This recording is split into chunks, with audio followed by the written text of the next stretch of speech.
at least 2 or 3 members that haven't received their food yet, but they're going to come as fast as they get done. I think we have at least half of the members here. This next presentation is from the Rivian Automotive Group, and I see they're on the Zoom call in front of us. And on my agenda, it's Leslie Hayward and Bo Whiteman. Is that correct? Actually, it's Yeah, we had a little bit of a change up. So Can you introduce thank your the committee. I'm Jim Chen. I'm the Vice President of Public Policy and Chief Regulatory Counsel. To my left is Chris Nevers, our Senior Director of Public Policy. And to my right is Leslie Hayward, our Policy Communications Manager. Okay. We don't see you on the screen, but we see your first slide. First, let me just say on behalf of the committee of representatives and senators, we appreciate your investment in Georgia. We look forward to many, many years of business and prosperity and a partnership with you. And so we'd love for you to share your thoughts and ideas on this topic today. We're going to try to push through and then take some questions at the end from the committee members. So the floor is yours. Thank you, Mr. Chairman, and thank you to the committee members, the representatives and senators. First and foremost, let me start out by saying how much I appreciate you allowing us to testify remotely, to be able to present to you Rivian and our views, as you mentioned, on the issue of Georgia and direct sales. So with that, let's go to the next slide. Just a brief history of Rivian. Rivian is an independent U.S. manufacturer of all electric vehicles, and I'll get into our product line in a minute. We were founded in 2009. We have over 2,000 employees currently nationwide, including 6,000 at our domestic manufacturing facility in Normal, Illinois. We are a publicly traded company on the NASDAQ, and we do produce 3 vehicle lines, as I mentioned, including the first all-electric pickup truck that was available for sale in the United States.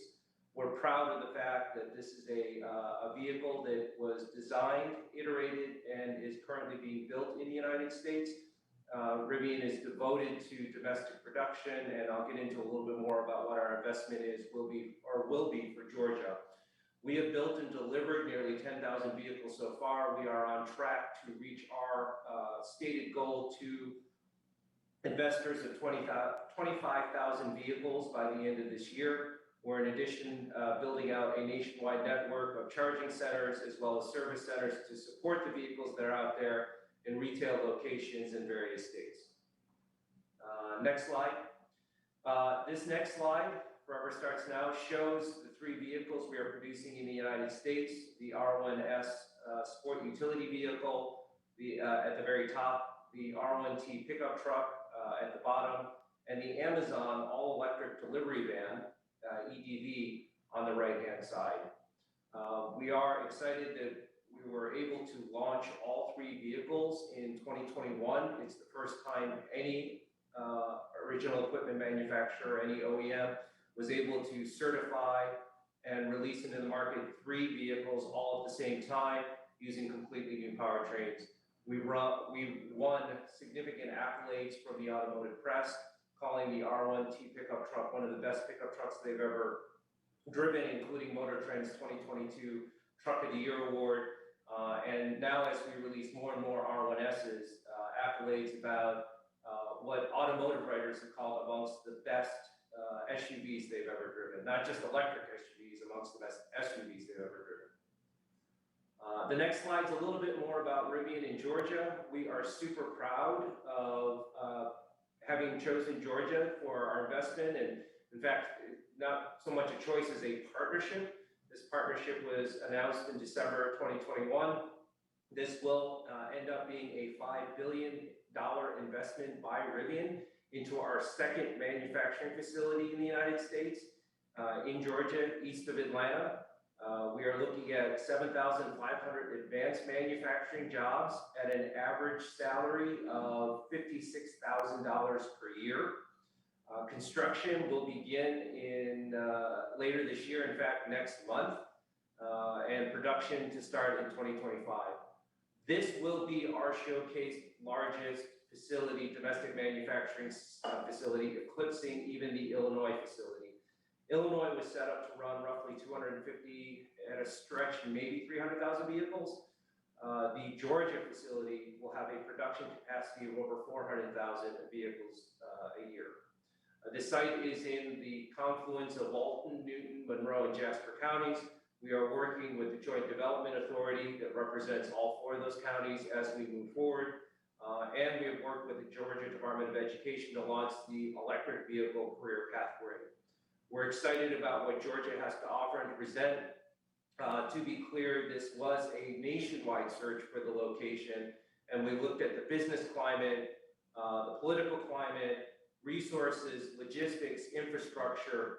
Georgia was clearly the winner here, and we are proud to be coming into and working with the state for this substantial new investment. So on the next slide, slide number 5, here is the challenge. We've characterized it as a problem. I like to characterize it as a challenge.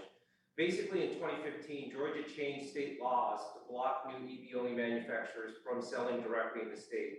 And to be clear, this is not manufacturers trying to compete with affiliated franchise dealers. This is manufacturers that have come in and are not competing with any affiliated franchise dealers. So Rivian would like to come into Georgia. We would like to be able to be licensed as our own dealer, and we would not be competing with any Rivian franchise dealers. In fact, there are no such thing as Rivian franchise dealers. We are a direct-to-consumer sale company. We believe this is important for the purposes of our products, and I'll get into that in a little bit more on our future slides. Georgia currently allows an exception for a single manufacturer, Tesla, which operates 5 manufacturer-owned dealers in the state. The law was changed in 2015, prevents Rivian vehicles that are being built or that will be built in Georgia from being sold in the state. And so this is something that we would like to work with the legislature and with the governor's office to see if we can correct. Next slide. Why is this important? Well, from zooming out from a larger perspective, this is to open a free market for EVs in Georgia. This is all about allowing an American company to come in and be appropriately regulated. And let me be clear on that. Rivian is not seeking an exception from regulation. To the contrary, we are asking to be regulated. We are asking to come in and have you take a look at our operations, license us as a dealer, and subject us to the same requirements that would be applied to any other dealer, whether that be a physical building space, office location, security for files, minimum number of vehicles on lot for demonstrations. We are absolutely seeking to be a part of that system. The benefits are an increase in not only investment, but local jobs. This allows consumers to choose whether or not they want to purchase from Rivian directly. And let's be clear on that as well. This is not about pushing out local dealers. This is about consumer choice. If a consumer likes their local dealer, they can absolutely go to their local dealer and pick up a vehicle of their choice. But if they want to buy a Rivian, they'll also have the choice to be able to come to Rivian and be able to purchase a Rivian vehicle. This will lead to greater EV adoption, provide new retail experiences, and frankly, respond to the question of will Georgia drivers be able to purchase Rivian vehicles built in their own state? Again, this is the idea of a free market, of allowing competition on a regulated level playing field. Next slide, please. So why direct sales? Why is this so important? The question we often get is, why don't you use dealers? Well, for EV adoption and proliferation, we believe this new technology requires different ways of looking at retail. Direct sales is the path of success for auto manufacturers that are not currently using franchise dealers that are devoted only to EVs. 2/3 of all EVs in the US have been sold direct sales, even with the restrictions in half the states. As you see from this map, you can see the various states that restrict sales and those that have open to sales and those that have some type of other restriction. Well, why does Rivian feel that it needs to sell directly? Because frankly, the process process for selling an electric SUV or pickup truck is different from a traditional vehicle. Most consumers are very well familiar with the incumbent technology of internal combustion. EVs, however, generate a much greater number of questions. How do I charge? How far can I go on a single charge? If I'm on a road trip, where do I get to charge up? How do I know when I'm running low on charge? This is a pickup truck. Will it tow? How much is the payload capacity? What impact does towing have on my range? All of these are questions that mean that the average customer for Rivian spends several hours on a visit over the course of half a dozen or so discussions with a customer service employee. Direct sales is part of the need for that because of that greater education. We offer better price transparency. You don't have to worry about the differences in pricing for one person paying for an RONT in one transaction and a different price in another. It's full transparency. Also, EVs are a different technology. We have a lot fewer moving parts. In fact, for the Rivian RONT, there is no required maintenance to keep that warranty in place. Okay, so there's no worries about oil changes, spark plug changes, high temperature oil changes. You can drive your vehicle and we will honor that 8-year, 150,000 mile warranty throughout the entire useful life of that vehicle. And so there's a lot less service, and we simply just don't use service to help as a profit center. Similarly, although it's not written down here, we don't use financing as a profit center. We don't use trade-ins as a profit center. It is purely based on the sale of our vehicle. So it is a completely different model from the traditional dealership model. In addition, our vehicles are, for the most part, built to order. So we don't start building vehicles we don't start matching vehicles to customers until we actually get an order from that customer. I will mention that dealerships have been traditionally slow to embrace EVs and continue to remain hesitant. And when I say dealers here, I mean franchise dealers. I read this morning a story about how Buick is now offering to buy out dealers who are not willing to make the investment in electric vehicle infrastructure. And in fact, GM did this recently with Cadillac. And in fact, my understanding is a third of Cadillac dealers did in fact sell back their franchises because they didn't want to get into EVs. So frankly put, again, this is not about pushing traditional auto dealers out of the mainstream or out of business. There still will be an opportunity. This is about open and free competition. And in fact, if you go to the next slide, on slide 8, free market advocates have called for direct sales. Everyone from the Heartland Institute for Americans for Prosperity, R Street, Cato Institute, Mackinac Center, and Americatus have all said that and I think just a quote here from the middle is worthwhile. The Cato Institute basically saying prohibitions on direct sales are an egregious case of regulatory moat building. So this really is about free markets. And if we go to slide 9, direct sales simply means the freedom to purchase. And this applies to every other product that consumers can purchase today. Your home, the most expensive investment you make. You can purchase that from a realtor, or you could go for sale by owner. You're free to do that. More Main Street, like Apple devices, computers. You can go to an Apple store, or you can go to Best Buy. Both business models can thrive, only with respect to automobiles. Dealers, and only in certain states, including Georgia, is a middleman required. And by the way, that restriction only exists in the United States. Everywhere else in the world, manufacturers like Rivian are free to be able to open corporate-owned stores. You only need to go next door to Canada, which is a similar system to ours, to see that both dealers and manufacturers-owned stores can thrive together. It is not an either-or proposition. I find it, frankly, a little ironic that in the United States, the land of the free and the home of the brave, we have this restriction when communist China and totalitarian Russia allows manufacturers to open up their own dealerships. And finally, on slide 10, and I've alluded to this, I want to emphasize local franchise dealers are not harmed by direct sales. Using the NADA's own statistics, we see that dealerships have thrived since 2012. We've seen a 70% increase in nationwide dealership sales growth, and by the way, interestingly enough, in states that are open to manufacturer direct sales, that increase is actually 81%, and in closed states, it's smaller at 50%. Employment growth, dealer-wide, has also grown. You guys can see the statistics on the slides. And specific to Georgia, dealership sales in 2021 was $36 billion, up from $19 billion in 2012. Clearly, the legislature in allowing Tesla to have 5 stores has not hurt traditional dealership growth.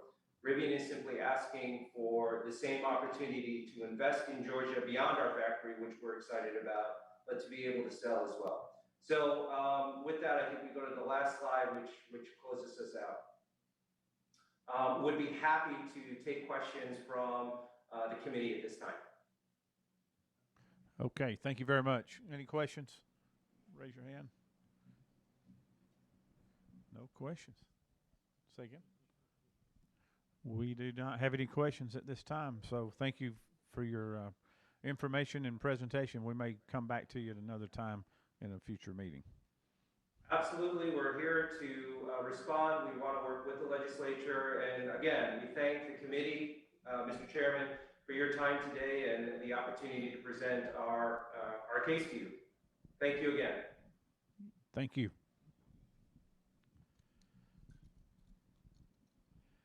Okay, I think we're going to go back to where we left off with the utility companies. But before I do, I just want to make an announcement about a modification on the agenda. If you look at your agenda for 120 to 135, Allie Kelly with the Ray is no longer going to be on today's agenda. She'll be back with us on October 3rd at West Point, where she will present the information on the Ray at that time. So we'd like to ask the Georgia Power group to come back up for a few minutes. We'll take a few more questions from them, and then we'll move to the Georgia EMC presentation. Stephanie and Jeff, are you still with us? Yes, sir.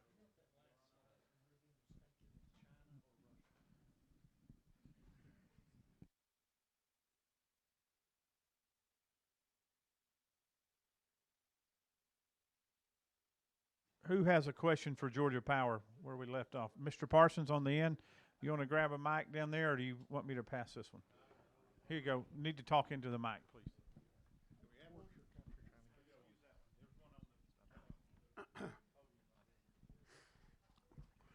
Okay, thank you, Chairman. I wanted to ask Ms.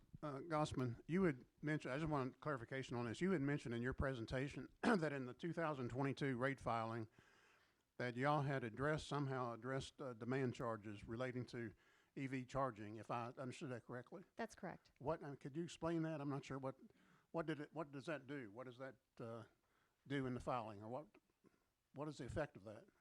So we filed a rate rider, and it specifically targets or is intended to be available for EV charging service providers to help them through the next 48 months, 4 to 5 years from when they start it, and mitigating the demand charges more on the front end, and then less as they go through that time period, because the assumption based on all the forecasts that we've seen is that adoption should grow, utilization should increase, and therefore those demand charges will be less of a pain point for them over time.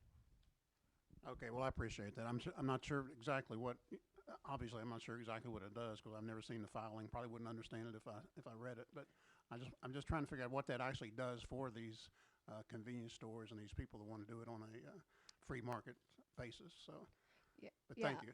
I'll just add, I mean, it's intended to mitigate the demand charges, so to reduce those on the front end while adoption grows. That's the short answer. But you say mitigate. What do you mean by that? Reduce. I understand that, but I mean, significantly, or 80% in the first year, 60, 40, 20 over the next 48 months. Okay. It staggers each year. Thank you very much. Appreciate it. You're welcome.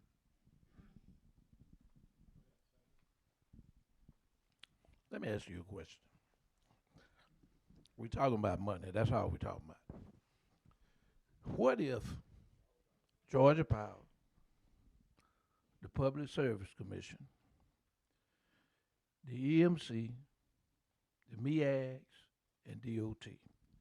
And the reason I put DOT in, because they have the mile markers. They can tell us what we have in rural Georgia, miles, and that kind of thing. And the Public Service Commission and you all and the utilities get together and determine what the rate would be on you going in the major rural areas where Georgia Power is, and the EMC going into rural areas where the EMCs are, and then the MEACs. And if we can get an agreement with you all and DOT, most of this stuff, we can go to the lawyers and legislative council and draw the bill and be done with it so we can do it. But the biggest problem is the money. The last conversation I had in the committee meeting was, we don't want Georgia Power to be able to undercut us. And my problem with all of it is the power companies are the one who are going to provide the power to the businesses, but the majority of rural Georgia will not be served unless the major EMCs, the MEAGs, or Georgia Power go and serve them, because they do not have what I call the revenue to bring the big boys in, the racetracks, and all of them into their communities to serve them. And you're going to have car dealerships in rural Georgia. So if the three of y'all could get together, y'all don't think y'all can get it worked out where we can move on? So I can't speak for GDOT. We do have someone here who could comment, but what I'll say is that's where we feel that program I spoke about, the community charging program, does fit, is in very limited scope, but to specifically address the needs of the rural and underserved communities that, to your point, cannot afford, would not be able to afford bringing these investments in for many years to come and would otherwise risk being left behind. And I know the EMCs will speak a little bit later and can speak to their point. Your community charging program, and the primary purpose of that is to go into these EV deserts, if you will, and does that take precedent over the federal guidelines of the 50-mile looking on the primary arteries, highways, and interstates moving in and out of the state? Or is this a simultaneous project, or are you putting those in greatest need first as opposed to the greatest, if you would, profit lines? So we do follow in that program the general guidance from the Federal Highway Administration. We have for several years now, even before we all became more aware of what those rules are. But what I'll say is we look at this program the way we deploy it, and we do take into consideration where chargers are currently constructed, being constructed soon, or maybe in the future, because some of that information is publicly available, or we pick it up through conversations with EV charging service providers and specifically try to avoid going where someone else is already going to the best of our ability. And so we're working with customers, trying to see where there's demand, where there's need, and also matching that up with the guidance from Federal Highway Administration to do the best that we can to follow that without being subject to the same requirements that the DOTs through the NEVI funding. But what I'll say is that's federal funding for federal for federal corridors, and so there's a lot of corridors currently not even covered or eligible for the federal funding. Yeah. You have a question? All right, Tricia Pridemore. I'll make it quick. So explain to me, to follow on with Senator Gooch, Chairman Gooch's question earlier about a regional transmission operator. Explain to this group an RTO, why Georgia's not in one, and why we're fortunate, blessed, pick your word, that we're not, and how it affects this subject. Yeah, so the main thing, I'll start with our market structure is, again, like I mentioned, you've got the utilities in the state are responsible for the entire value stream on getting the power to customers. So the state has set up a vertically integrated state or member-regulated utilities. And so when Georgia Power, MEAG, OPC look at serving the customer, we look at all the aspects of it. And we all have, the one responsible party that governs us. And in RTO, everything's been basically split up.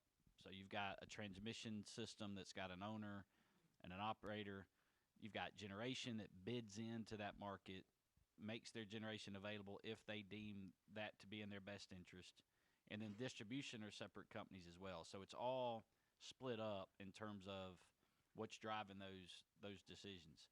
And so a regional transmission organization is you'll hear them called organized markets or there's several different types for it. But the main thing is you do not have the vertically integrated utility that's top to bottom, generation, transmission, and distribution, meters, everything. That's the biggest difference. And so in those structures, you may not have the focus on reliability that we have. Because, again, it comes down to, is it in my best interest to invest in something that's just for reliability, whereas we'll look at both. And so reliability is important in the entire industry. They focus on it, but the focus in our structure is stronger. And so what you've seen over the years is Georgia's reliability is top notch. It's when you look at customer satisfaction surveys, our reliability ranks higher than the other markets. We've had, knock on wood, but it's not knocking on wood, it's the way we plan. We haven't shed firm load in Georgia for resource adequacy reasons from generation since Star Wars was in theaters, right? So that is strong. Doesn't mean you can't have a situation that might pose some challenges, but that structure that we have allows us to look at the whole picture and really drive that home. That's why you see a lot of economic development activity in Georgia. Rates are below national averages, but reliability is high. And so the market has served us super well, and it's why we've been so successful.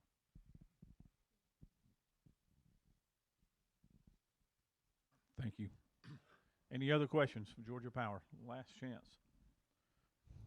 Well, sorry for the interruption for the lunch break and for coming back up, but we appreciate it. We may call on you again in future meetings. Okay, thank you. Thank you very much. For being here. Thanks for the opportunity. Okay. Next up, we'll have the presentation from the Georgia EMCs, which will be led by Jeff Pratt.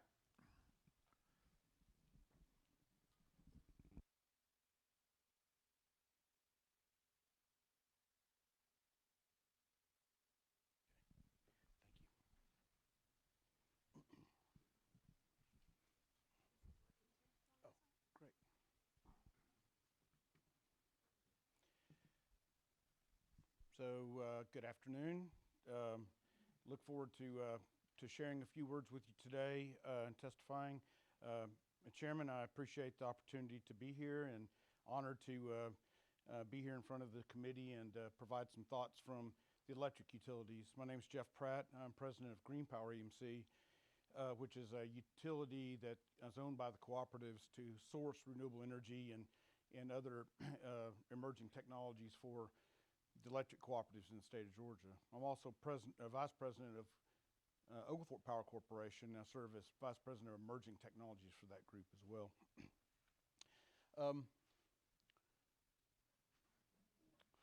So first, I wanted to share just a little bit about what co-ops are doing in the state of Georgia with respect to electric vehicles and the industry that's growing up around that.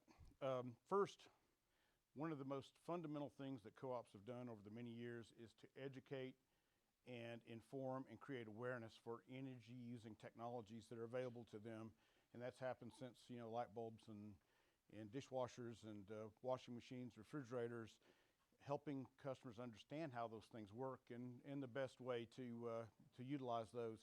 So that education awareness has never been more important than in new technologies like electric vehicles. Electric vehicles are as was mentioned earlier by the Rivian folks, they're different. They take a little bit more thought, and we try and help customers understand what range means and whether they would actually have an opportunity to, what kind of range they would need to consider for their daily commutes and what kind of vehicle might be the most important for them. So we give them resources to work on that and also help them think about the cost savings or cost extra, whatever the case may be. How much will it cost to operate this vehicle, and how much will the electricity cost to help charge those vehicles? We also help them provide, create some experience around some of these tasks. So, you know, it's hard to understand an EV, electric vehicle, unless you've been behind the wheel and you drive one. Most people get pretty excited when they drive an EV for a lot of reasons, and I think that experience is helpful. And the cooperatives have bought a bunch of EVs, not a bunch, but a few for each co-op, and they put their customers behind the wheel to give them that experience, to let them know what they might be in for if they were to choose to purchase one. And then engagement. These are energy-using devices.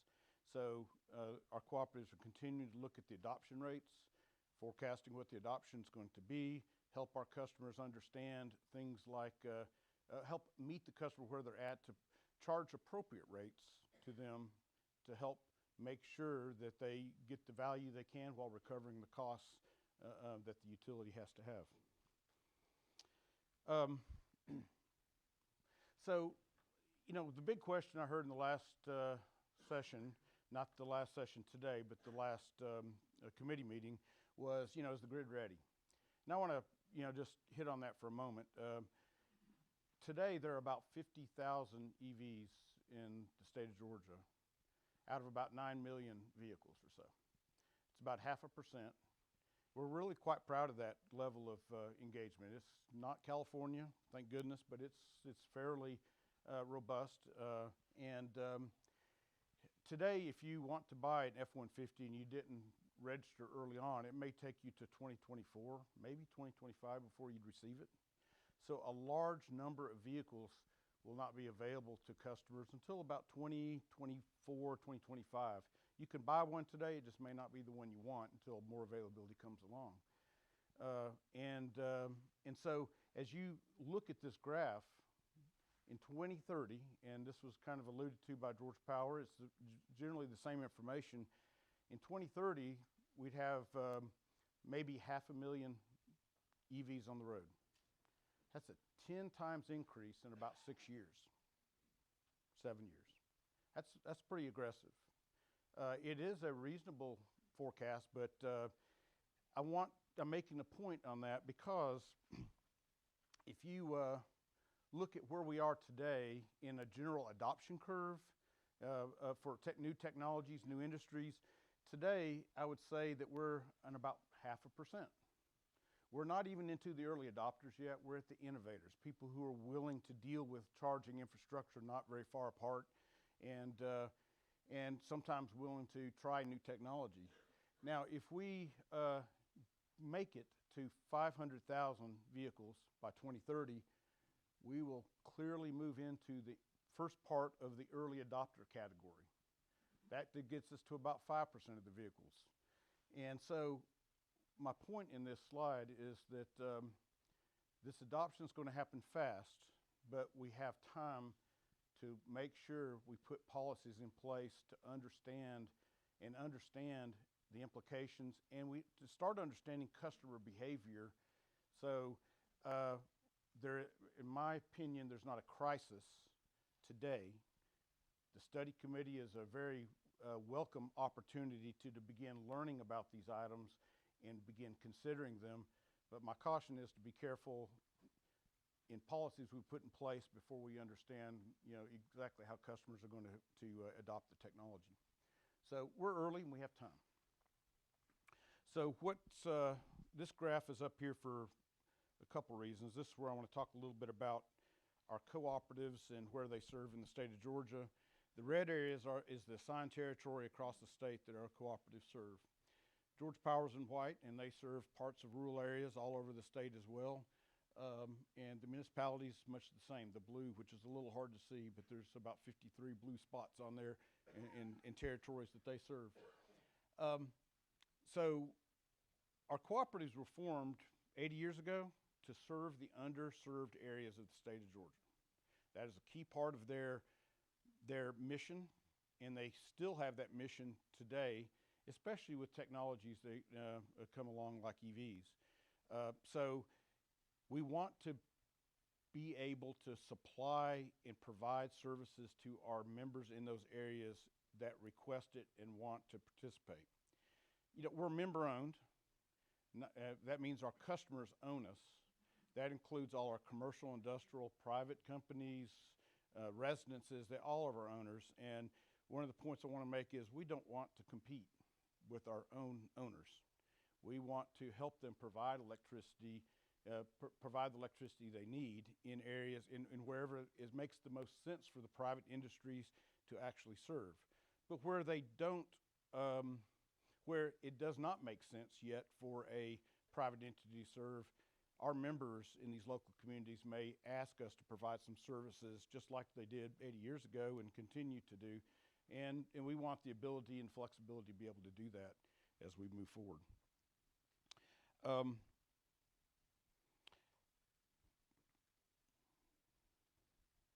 So by our own very nature,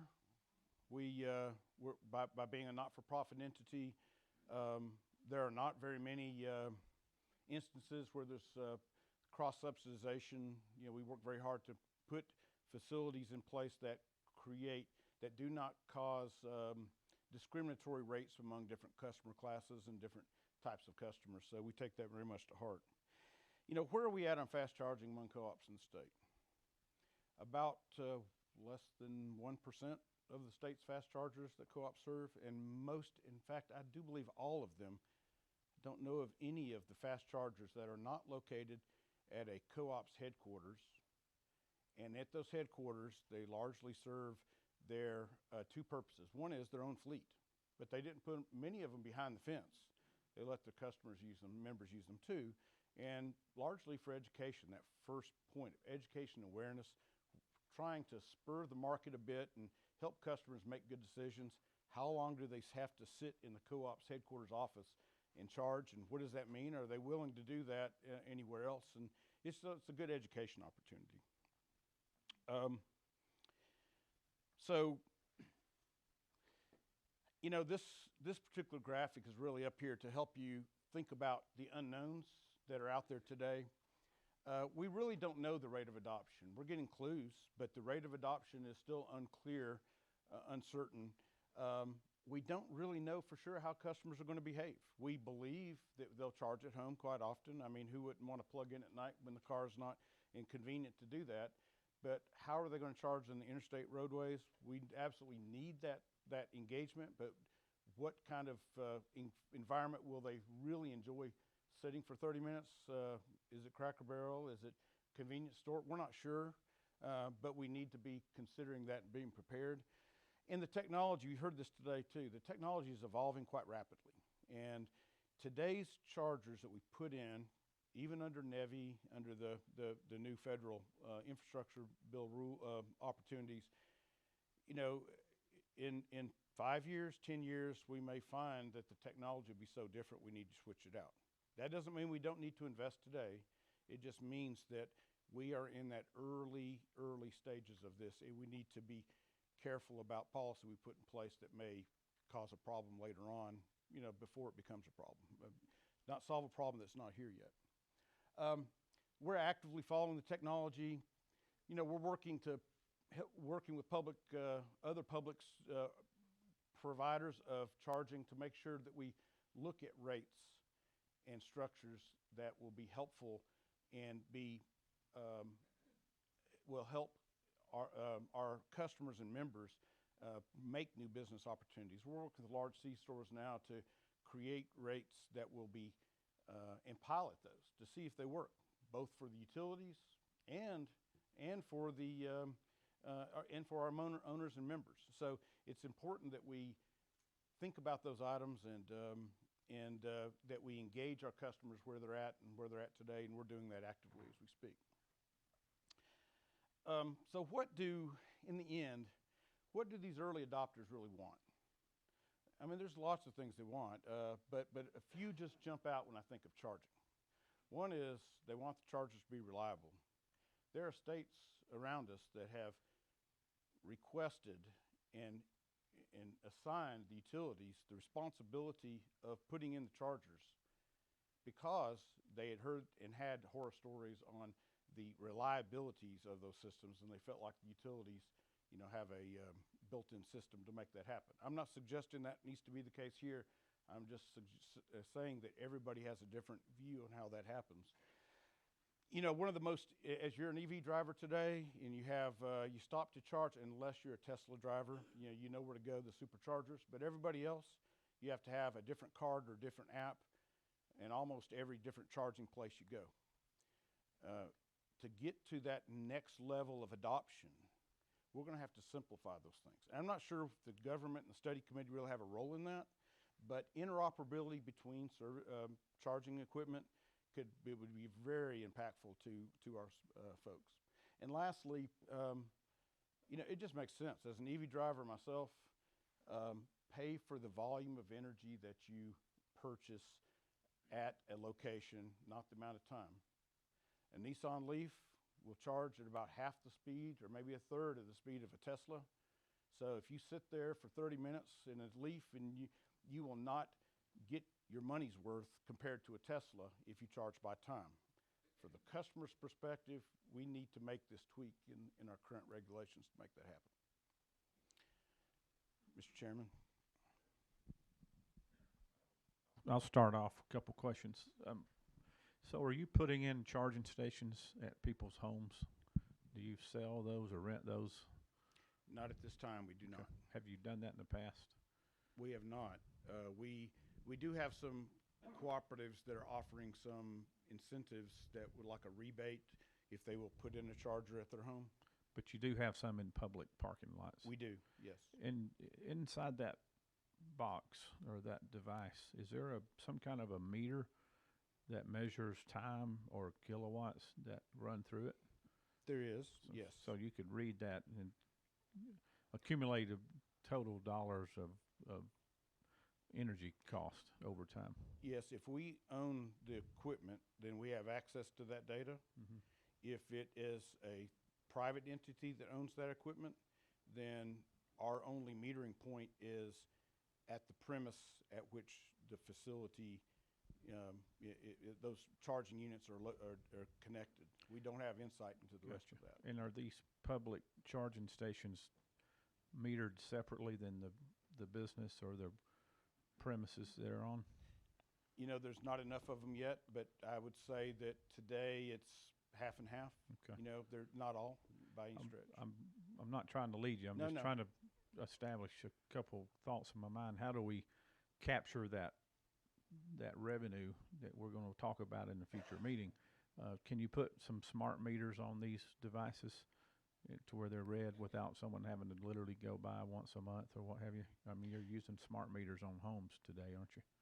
We are, yes, and you can. I think that the issue that we have as utilities is, by and large, probably to a high degree, 9 nines of we do not own any equipment past our meter, and own equipment on the customer's electrical equipment. That is not a precedent. They're not something that's very active to be had. So it would be a pretty big change for utilities to own that equipment on a customer system, sometimes of which, if that equipment fails, we would be responsible for what's going on their electrical system. So there's some things to think about before we go there. The chargers that a third party might own does have equipment on there, and they have the ability and knowledge of what those kilowatt hours are being sold to every vehicle at all times. And to this point, we don't have that. Not that we couldn't do that, but it would be a pretty substantial change for our business structure. Okay. Got a question from Chairman. If we allow the EMCs to have public charging stations in your territories, will you agree to make them in close enough proximity to all of your members? Or are you just going to put them in the more densely populated areas? I mean, that would seem to me to be the idea, to put them where it's probably not as commercially viable for their competitors to do it. Yeah, we would prefer if a private entity will put them in a place that is that they can make a profit, then we want to support that member and customer of ours. We do not want to compete with their business, but will be areas, I believe, at least in the first few years, that are very rural, and I think I'm answering your question here. They're very rural, that it will make little sense for anybody without major subsidy for a third party to install that service. but it may be essential for our members and our local boards to address their members' needs in those areas. And having the flexibility to do that, I think, is just fundamental to our business. We don't want to compete with a convenience store who is our owner and member as well. If they're willing to put in the investment in areas, and we want to help them do that. We want to help them. We want them to take advantage of the NEVI money first. And we're working with the DOT. If we need to supply and own or participate, we will definitely consider it, but we don't want to be their first choice. In areas where you do compete with the convenience stores or whoever, how can they be assured of an equal playing field on the pricing, where you have no restrictions, really no regulations on your pricing as an EMC, and you can sell it cheaper to the public than these convenience stores could? How do you deal with that situation? So a convenience store owner in a local service territory could go to the board of directors of that co-op in that local service territory, and they can they could complain about the discriminatory pricing that's being made there by one of the co-op's own owners. And I think that that is extremely unlikely. The services that will be required for some of these charging stations to be a reasonable location is just not something co-ops are in business to provide. I view our charging stations today to be educational, and secondly, educational at an early adoption phases, but secondly, to be only in places where we will need where we are the supplier of last resort to make that happen. How can they be assured of that? It's just our fundamental business structure, I think, that makes that work. I don't know how it really. When I say it this way, I really do mean it. We do not want to compete with our own members and owners. We want to sell the power to them. We only sell it once. We don't want to compete with them in these areas. How you legislate that seems to be problematic and difficult. But for the co-ops, I just think it's fundamental business for us. There's just not an interest in competing with our own owners. So I had just one quick question. You piqued my interest when you said that maybe just Green Power or some others are doing home rebates. Are you doing a rebate to encourage charging at homes?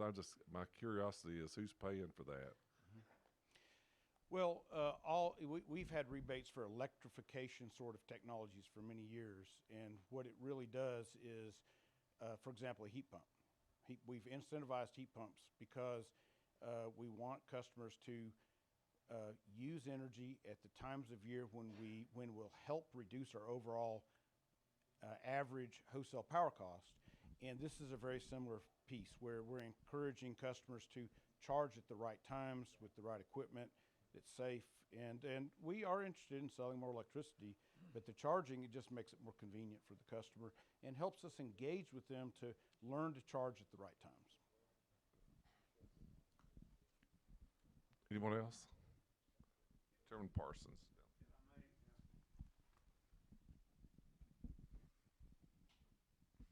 Thank you, Jeff. I just want to make sure I understand this. You made a good point, I think, about the people in your area are members of your organization. You want to try to help them rather than work against them. I understand that. I just want to make sure I understand. You'd said at some point, and you're talking, you're not reading from anything, so I know if somebody asked me this, I'd have a hard time. But you had said, in regard to that, you said we want to, and in regards to the EV charging stations, we want to have something and the ability to do that. It indicating there's something preventing you to do it other than just the ability. Now, is there anything in, I think the senator may have alluded to that. Is there anything in law that prevents you all from doing this at this time? There's not. And my point in that, Chairman, is that I think it's important for us not to put rules out there that we don't know how it might impact our business long term and provide opportunities for rural areas. I think it's helpful to maintain where we're at today, because I don't perceive us as competing in those areas at all.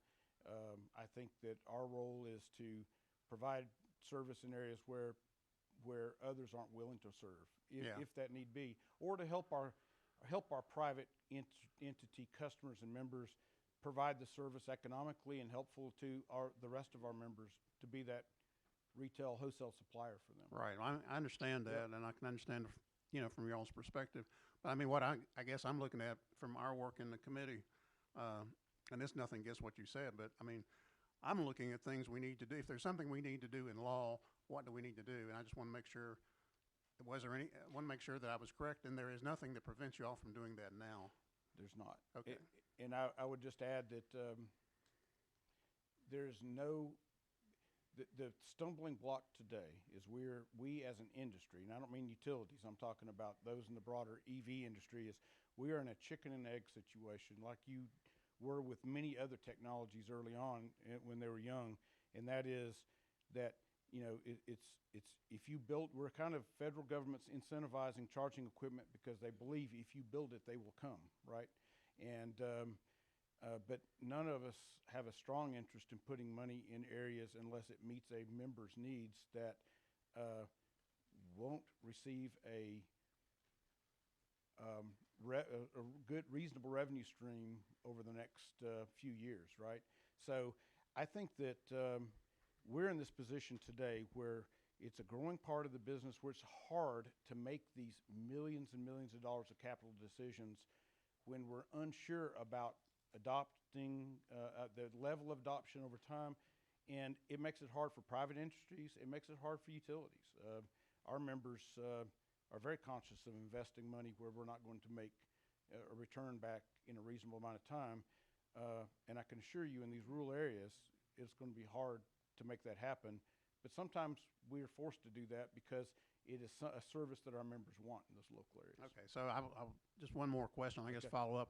So what, in regards to our work in the committee, there's nothing that prevents you in law right now from either establishing your own stations or providing electricity to a convenience store, for example, if they wanted to. That's right. And to do that, it would just be, in the case of a convenience store, them coming to an EMC and saying, we want to do this, and we're requesting this, and then that request being considered, and then the rate of electricity that you sell the electricity would be negotiated. Is that right?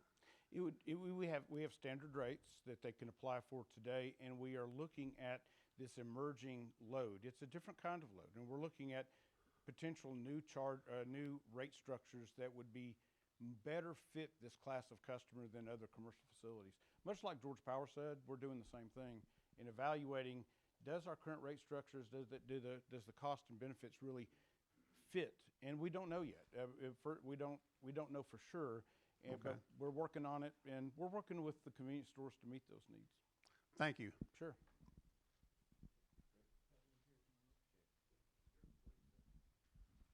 Hey, thank you very much for your testimony today. Brad Thomas, I'm Representative District 21 up in Cherokee. Quick question, just hearing some of your, some of the back and forth, has there been any conversation between you and the convenience stores of a possibly like a partnership where, for you, you'd have to buy land, right? I mean, you have to buy land, put pavement down, instead of doing that, they have all these things, right? Sure. And I think maybe that might, the two of you working together to first put the needs, say, hey, okay, we are the EMC. We would like to see, charging station here at X spot. Then you go out to the convenience stores and say, hey, we'd be willing to work with you on that upfront investment, since obviously you're willing to invest it. They've got the land, you've got the power. Has there been any conversations like that that's happened?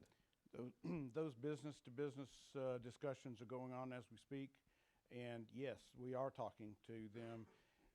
It's one-on-one, and we have not had, an organized group really approach us in that regard, but our customers we serve today, that are members today, we're engaging with them to find ways to provide those services. I think that partnership is definitely possible. I think I know this is hard not understand. It's hard to believe, but we really don't want to charge cars. We want to sell the electricity to entities that provide that service. That we are not good retailers except through a meter at a house and at a business, and that's what we're talking about here.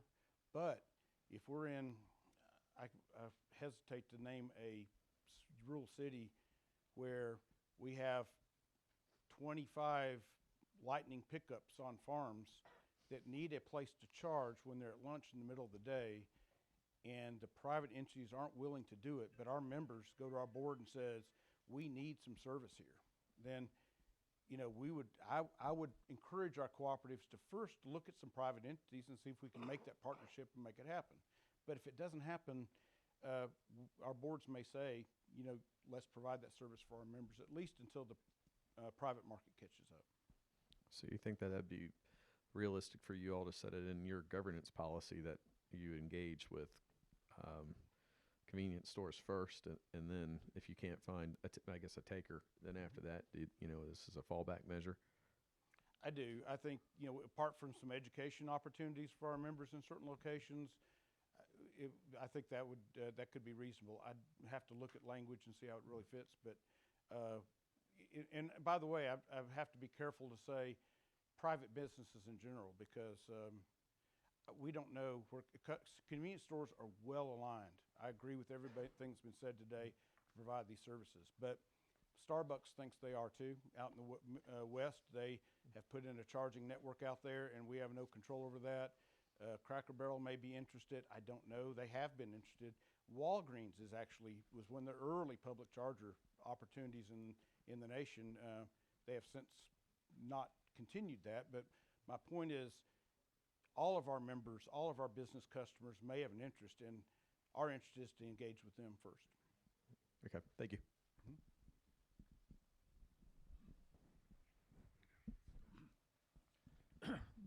Jeff, thank you so much. We appreciate you being here today. We will come back to you another time if we need to for more information. Very good. Thank you, sir. Next, we'll have Daryl Ingram with the Electric Cities of Georgia. Then we'll be back on our agenda. Hopefully you get back on schedule.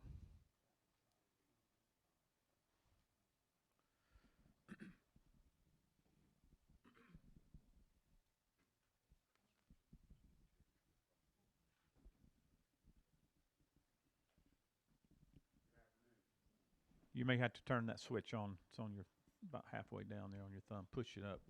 Good afternoon. I'm Daryl Ingram, Chief External Officer with Electric Cities of Georgia. Electric Cities of Georgia is a public power entity that was created by 52 municipalities in Georgia that are in the electric business. A lot of you may or may not know that many of these cities, the 52 cities, started offering electricity like 115 years ago. So they've been in the business quite some time. When you look at our membership, we have rural, non-rural, and metro Atlanta cities that are in our membership. To give you an example of some of those, in the northern part of the state, Dalton Utilities, Lafayette, Georgia, Cartersville, Calhoun. The southern part of the state, Thomasville, Albany, Crisp County, Moultrie.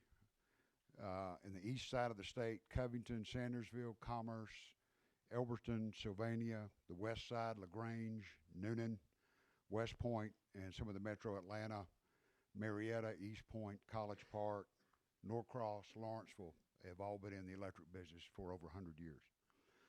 My remarks will be specific to electric distribution impacts to electric vehicles. Each of our utilities are embracing and facilitating the electric vehicle charging growth that's happening in the communities.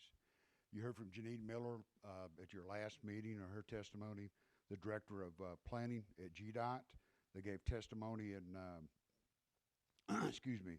regarding the rural EV corridor plan that the DOT is working with.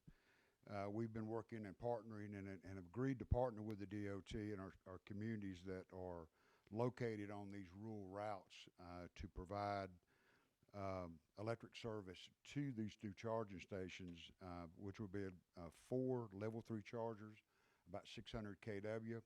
And our cities that are on those routes have agreed to provide and donate the electric infrastructure for those charging. It's about $100,000 cost per site that they'll be donating funding for. As often is the case, the commercial market has responded. We're seeing that happen to consumer trends that are happening in our communities.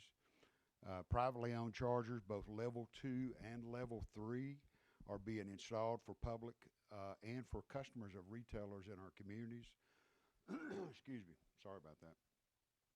Example, Walmart. We're seeing shopping centers that are installing chargers, hotels, convenience stores, of course, Tesla. And we're seeing grocery stores that are also installing chargers. For example, Kroger, we're working with Kroger right now that is installing typically level 3 fast chargers, 2 per store,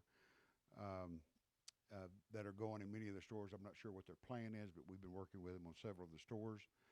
To put some of that in perspective, the demand on these 2 chargers is about 600 kW. The demand, the total that they're putting in, that is actually more than Kroger is using in kW demand.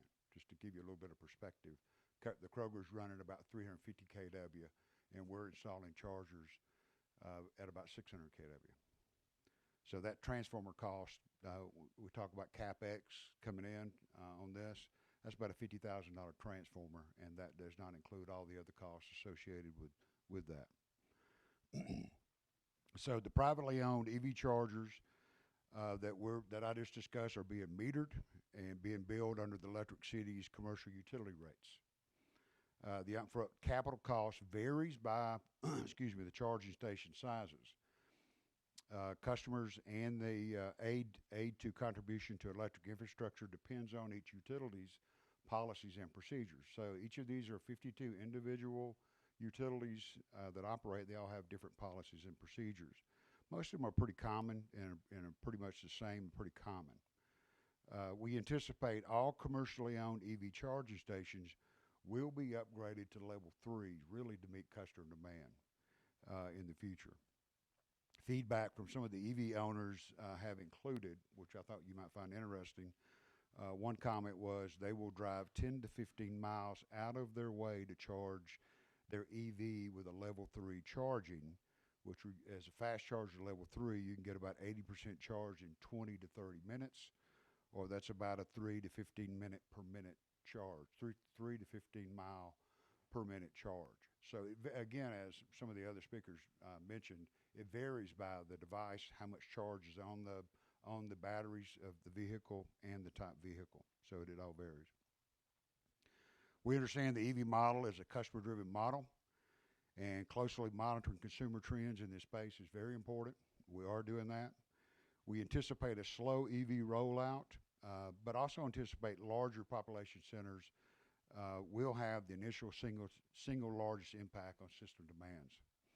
And specifically, I'm speaking from a distribution standpoint, as I mentioned at the beginning of my remarks. We are seeing some residential builders that are pre-wiring their garages with 240 outlets. We've had some that said that they were trying to go ahead and buy the chargers, a level 2 charger, and make it a part of the deal, part of the building, but they're having problems with supply. And so what most of them have relayed to us is they're wiring the garages up for them. That's very interesting intel for us to expect demand that we can anticipate. Based on available data, we anticipate that 80%, you've heard this in your meetings, 80% of the EV charging will be done at the customer's home. Most of the home charging at this point is level 1, which is just basically 120 trickle charge. So you've got to have really basically about 12 hours charge to charge that vehicle.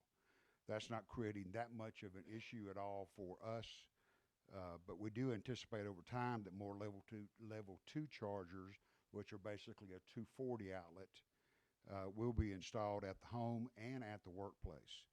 Therefore, future EV charging impacts to the residential and commercial distribution systems are inevitable, and where we anticipate seeing the greatest impact on system demands and capital expenditures. So, for example, if 80% of the charging is going to be done at the home, obviously our system has got to be prepared to handle. That's where 80% of the growth is going to be from the distribution standpoint. From a commercial customer perspective, we are familiar. When we talk about charging, it's nothing new. We've been charging and working with clients with forklift bays, with multiple charges of charging forklift bays and other industrial vehicles. So this is not something that we're new. From a metering standpoint, we do anticipate greater residential demand for time of use rates. When you think about it, just being logical, people come home from work, they plug in their car. We really do not want them to plug in their vehicle until after 7 o'clock, because we're trying to get them after the peak and during our peak times. And so we're going to be looking for ways, and we're doing this already, to motivate the consumer with a time of use pricing that allows them a lower rate, which again incentivizes them to charge in off-peak times. So we anticipate where the business case aligns with EV mileage limitations, that certain level of route vehicle fleets will migrate from industrial internal combustion engines to EV, but it has been very limited to date. The announcement you saw earlier with Rivian with the Amazon, one of the Amazon facilities, distribution facilities we're serving now, we're already prepared for them to be electric with their fleet. But it is not happening yet. Overall, we anticipate a slow adoption rate in EVs. We are keenly aware of the potential impacts, and with engineering best practices, we are monitoring our distribution systems and collaborating with MEAC Power to ensure transmission capacity is sufficient to meet those demands. MEAC Power conducts regularly scheduled generation planning studies that you heard from Mr. Grubbs earlier with Georgia Power, through the integrated resource plan to ensure that short, medium, and long-term generation resources are available to meet expected load, electrical load. MEAC Power also participates in the transmission planning studies with Georgia Power, Georgia Transmission Corporation, and Dalton Utilities to ensure that the jointly owned Georgia Integrated Transmission System remains robust and reliable. Thank you for allowing us to come speak. Many of you, you've mentioned MEAC Power several times. Electric Cities of Georgia is really the distribution arm created by these 52 cities, where we assist them with their engineering, their cost of service studies, their rate design, training, and of course economic and community development. And the MEAC Power is the generation transmission company that were created by the 52 or 49 cities. Happy to answer any questions you may have. Any from the committee? I just had one, just as I may have been thinking more and listening and missed it, but you know, with the electric cities, Daryl, it seems your focus, it just, and you tell me if I'm wrong or right, seemed more on y'all putting, being more of a retailer than the partnerships that are created on from the other suppliers. Did I get that right or wrong? Well, we're a retailer of electricity. Oh, yeah, electricity, but you putting your own charging stations in cities and rather than. Yes, Mr. Chairman. So we have about 50 ports right now that are installed in our communities, in our cities, and it's really like the other gentleman were saying right now, the private sector is not responding well. And so in most cases, and actually I think all cases where the cities have installed chargers, most of them are level 2, and they're in the downtowns. And their objective in installing those chargers in the downtown is to help facilitate people to come to their downtowns and plug and shop. So that's really what they're trying to do. But I would say that most of our cities really do not want to be in the charging business. It's just really not something that we want to do. We're in the business of selling electricity. So, but again, we're trying to meet some demands. But now we have some of our communities like Cordele. Cordele's got Walmart has put in a charger bank. Tesla's put in a charger bank down in Cordele in Crisp County. Thomasville is starting to see more of that. So we're starting to see a little more on the private sector. It seems like it's more hotels that are installing some, but it's really more the retail shopping centers and grocery stores that are putting them in. Thank you. See no other questions. Thank you, Daryl. Thanks, sir. Appreciate it. Next up, we have Ann Blair with the Electrification Coalition.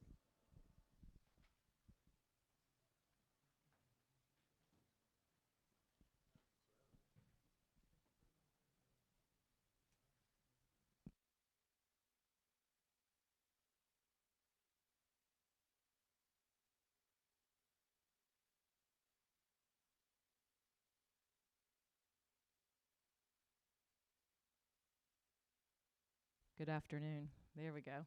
Good afternoon, everyone. Glad to be here with you all today.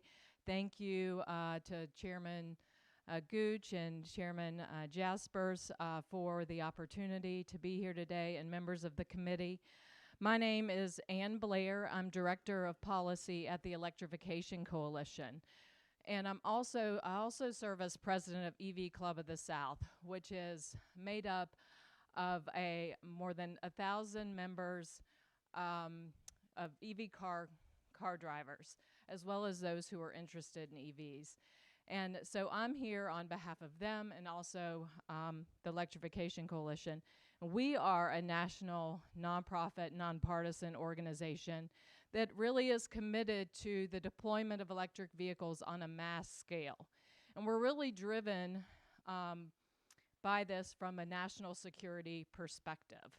More than 90% of our oil is in use in the transportation sector. So we want to reduce our dependence and bring more domestic production here in the United States. So I'm here to share from our business partner perspective, electric vehicle drivers and consumers, to voice our support for the freedom to buy vehicles through direct sales. As this committee had heard on August 24th and today, we are at an unprecedented moment, the EV moment, if you will, and have opportunities to be leaders in innovation. What we choose to do from a policy perspective will affect how well we are able to maximize on this moment. Today, consumers are impacted by experiencing financial pain at the gas pump. We've seen new federal funding that provides a new opportunity and new state investment. Electric vehicles help us to diversify our fuels and provide more options to consumers. They also can provide more power back to the grid and help in national disaster situations. And also, the new EV industry can provide new, good-paying jobs for Georgians. Mass adoption of EVs is essential to addressing the U.S. reliance on oil, as I mentioned, which powers 90% of our nation's transportation system. But current laws prohibiting the direct sales of electric vehicles, whether that's an SUV, a car, a bus that's purchased by a city or an individual. Instead, these customers must buy new vehicles and get them serviced only at franchise dealerships. This creates hurdles to what we think is, to innovation, and provides unnecessary burdens to consumers and restricts an open and competitive marketplace, particularly for new entrants into the market.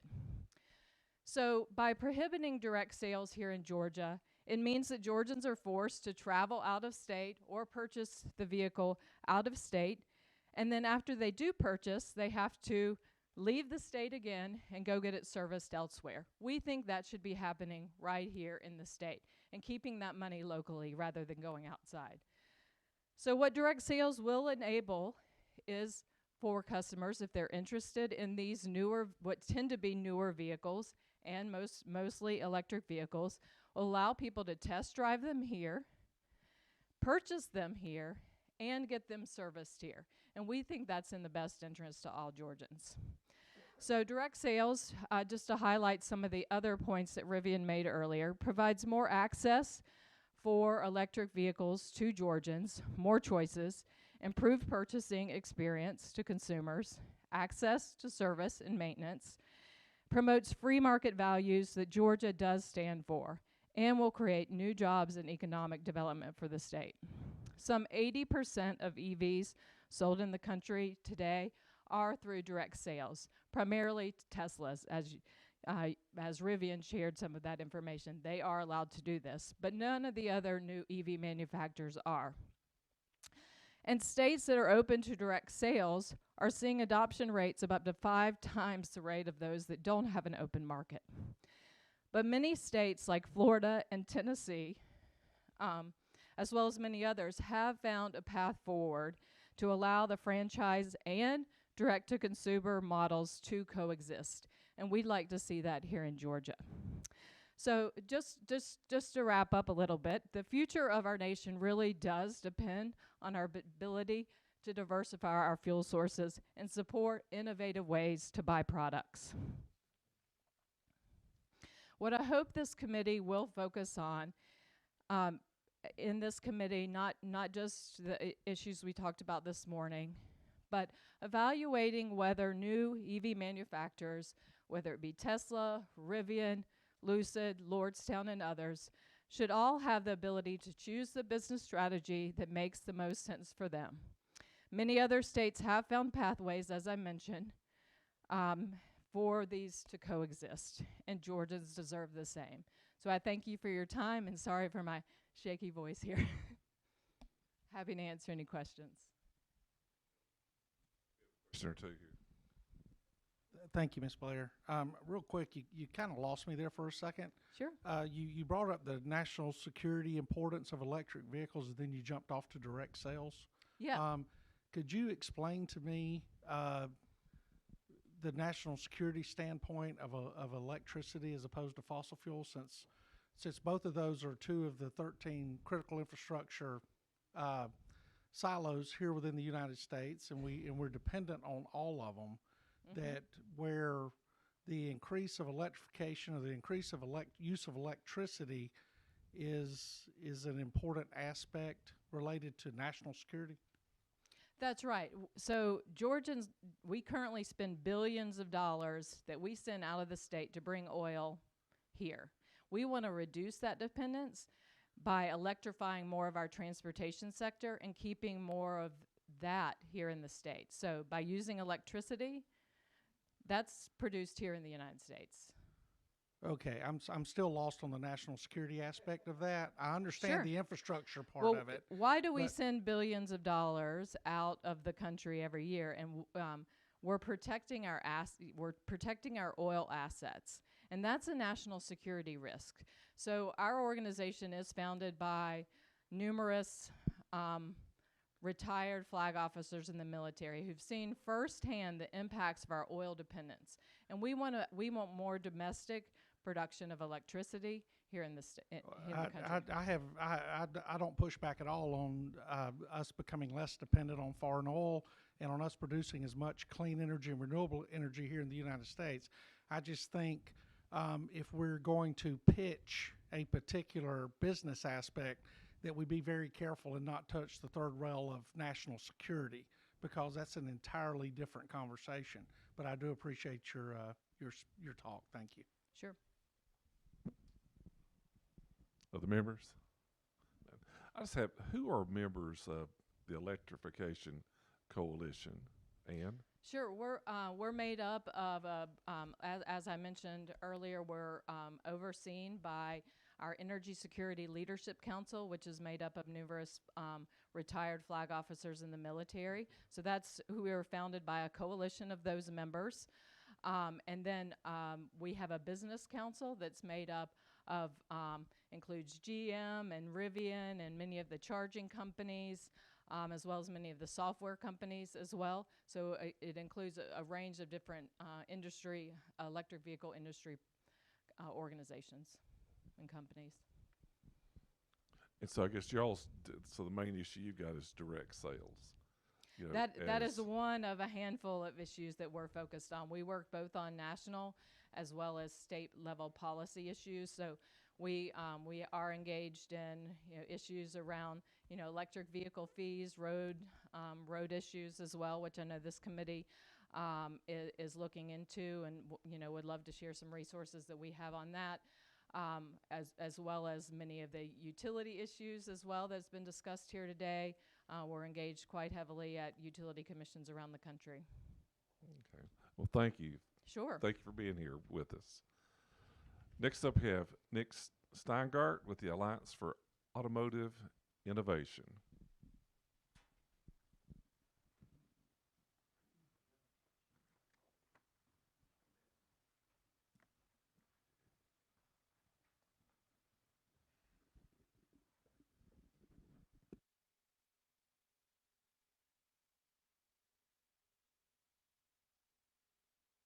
Is this working? There we go. As said, my name is Nick Steingart. I work on state affairs at the Alliance for Automotive Innovation. We call it Auto Innovators for short. Our membership includes the manufacturers that produce 98% of the cars and light trucks sold in the United States, as well as tier 1 suppliers, battery manufacturers, and technology companies. You're going to hear from one of our members that we're fortunate to call a member after me in Kia, but our presence of our membership can be felt throughout the state. Of course, in Atlanta, Mercedes-Benz USA is headquartered, as is Porsche Cars of North America. But elsewhere around the state, over a dozen of our members have regional offices, parts distribution facilities, innovation centers, you name it. So we're really proud of the presence that we have here in the state of Georgia. First of all, I want to start by thanking the committee for looking into this and the future topics that we'll explore.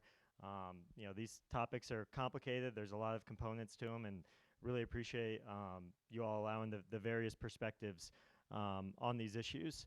Of course, today our conversation is focused on direct sales and whether it should be expanded beyond the existing framework. And I want to reiterate that automakers are committed to the existing franchise distribution model currently in place. We work closely with franchise dealers to operate as successfully as possible within the existing distribution model.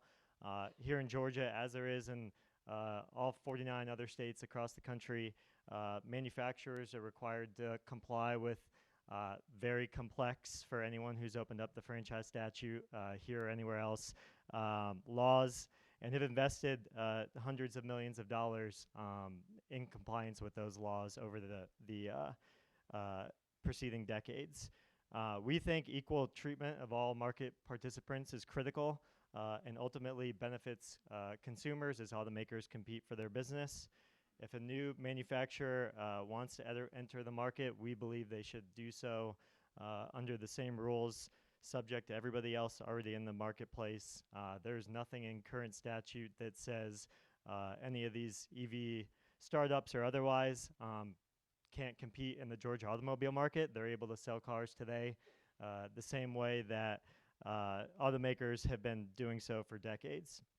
I think it's important to define what's being asked for here, and that's a carve-out, and we think that's patently unfair, undermines the spirit of franchise law, and frankly is not very free market.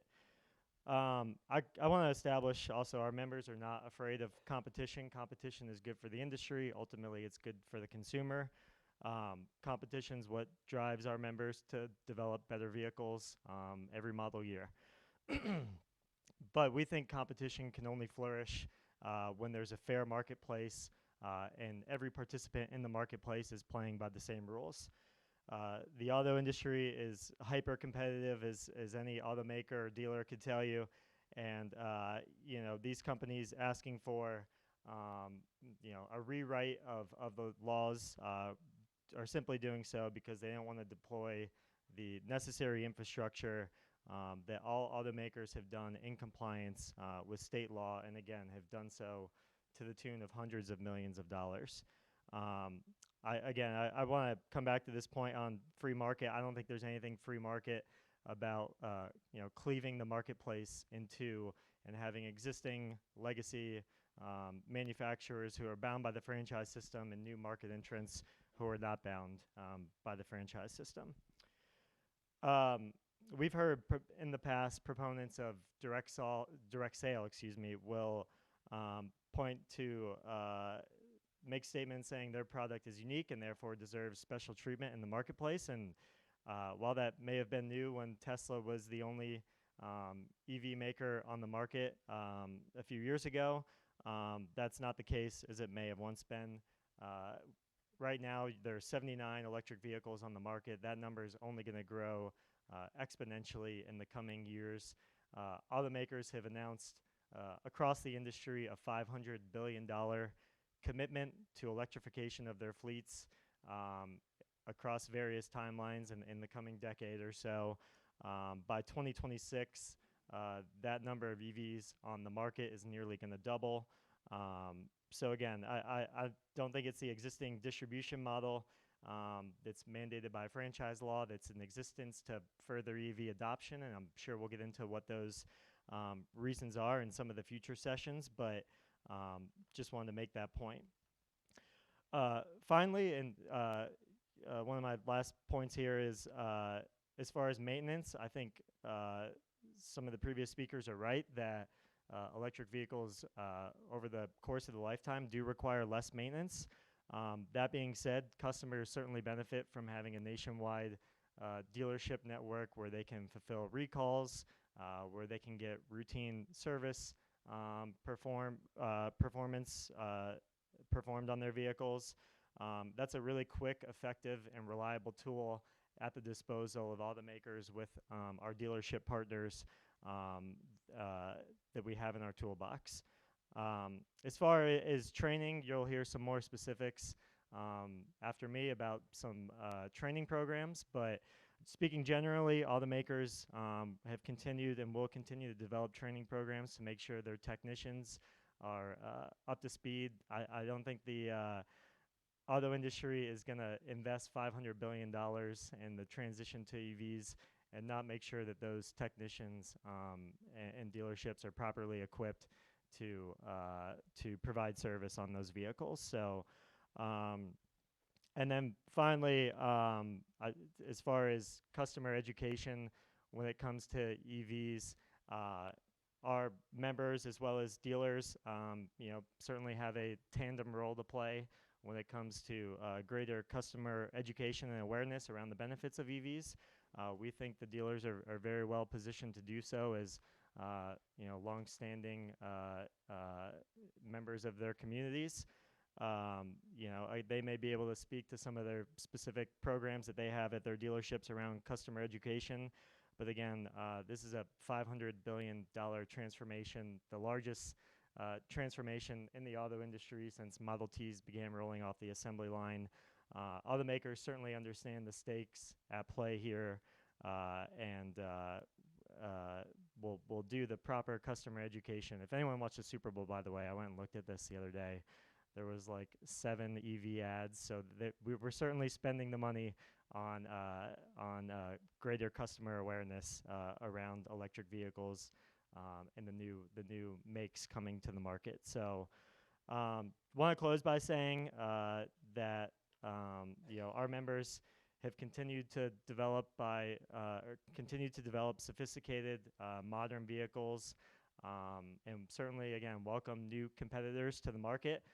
We simply believe that if they want to enter the market, the same state laws that govern the sale of vehicles for our members should apply to everybody else. So due to those reasons, ask that you preserve the existing franchise distribution model here in Georgia. And happy to take any questions. Members, any questions? I see none, Nick. Thank you. Thank you for your lines. Next up, Jim Alvis with Kia. As Jim, I don't have to echo, everybody appreciates, it's getting a little coaching, Chairman Powell there, but what your company has done for Georgia and will continue to do in the future.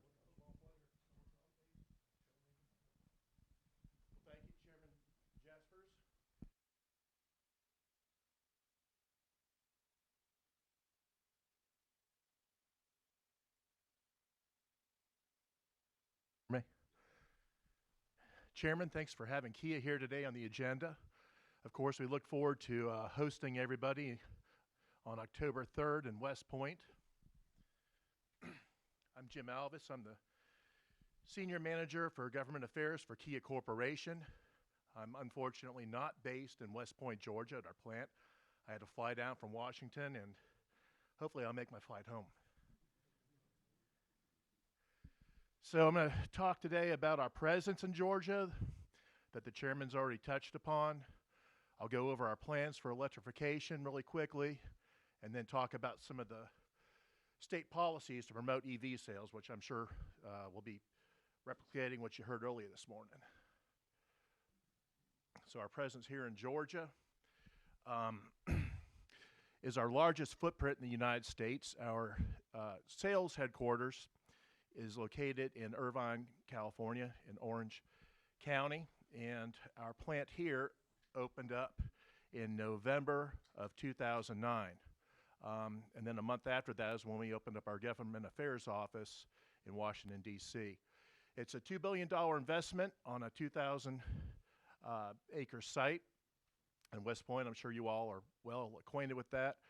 We currently employ more than 3,000 team members directly, and then along with the supplier jobs, our entire footprint is about 14,000 plant and supplier jobs in the region. About half of the vehicles that we sell here in the U.S. are produced in West Point. This includes 3 SUVs, which is the Telluride, the Sorento, and the Sportage, and then also the K5, which you knew previously as the Optima. And of course, we can't talk about Kia's presence in Georgia without giving some acknowledgement to our network of dealers, right? We have 26 dealers here in the state of Georgia. And Kia Corporate, Kia America, supports the dealer network by providing training in high voltage safety and diagnosis and repair. This is really critical to providing ongoing support to the customers and to our dealer base. We offer this both this training is available both online and with hands-on workshops. Kia Corporate currently operates a training center just outside of Atlanta in Lawrenceville, and our dealers have attended over 324 courses on this. One of the newer courses which we launched last year was to support the EV6 launch. This includes a blended learning workshop as well as a one-day hands-on workshop. So considering this and the need to continue providing ongoing support to the customers and to our dealers, we do not see the need for a carve-out for direct sales for Kia. And I'll reiterate what Nick was discussing earlier. Going on to growing our footprint here in Georgia, I'm sure that you all are aware of the announcement which was made by Hyundai Motor Group, of which Kia is a part, in May to build a $5.5 billion new EV and battery manufacturing plant. This is going to be located on the other side of the state. This is going to be outside of Savannah. This will be over a 3,000 acre lot, and the groundbreaking is actually, I believe, going to take place in October. Originally, it was going to be early 2023. We're now looking at October for groundbreaking, with production starting in early 2025. The production capacity of this plant is going to be on par with what we have in West Point, about 300,000 units annually. Looking at our plans for electrification, like many of our competitors, Kia is investing heavily in developing its EV brand. Currently, we're ranked number 3, the number 3 EV brand in the U.S. In sales to date. Currently, the EVs, hybrids, and plug-in hybrids account for about 17% of Kia's total sales for the year. And this includes a plug-in Sorento that my wife purchased last week. She's really happy with that car. She won't let me drive it. And she sure as heck does not let our 16-year-old daughter drive it. So under Plan S, this is a $25 billion investment through 2025. We plan to launch 7 EVs in the U.S. market by 2027, and we're currently forecasting that our entire lineup in the U.S. will be 35% battery electric vehicles by 2030. This includes launching 1 new EV every year for the next 8 years, with our product focus being on electric SUVs. That's where the market is heading. Looking at priorities, I'll be repeating what you've heard earlier today. 80% of the charging is at home, right? So in addition to the single-family homes, we need to ensure that that customers in multi-family dwelling also have access to charging. I know that was brought up earlier too for equity, for charging, that those in the multi-family units are forced to go to the fast charge, which drives up their cost to drive EVs. Workplace charging also accounts for another 10%, so we support that. And it was discussed earlier about the NEVI funds for the level 3 along the primary corridors here. And I can't finish without talking about the need for the tax incentives. When we look back at where we were in 2013 with EV sales, through 2015, Georgia was offering a $5,000 EV tax credit. This expired in 2015, and sales went down almost to zero. Now, some companies are facing some challenges with the Inflation Reduction Act and the potential loss of funding at the federal level. We're looking to the states like Georgia to help us fill in that gap in the near term. And that is the end of my presentation. Are there any questions? I think we do. I'll ask a couple. The current law in Georgia, I think, is $200 per year flat fee for a fully electric vehicle. And we get pushback from people. Some people say that's not enough, and other people feel it's too much.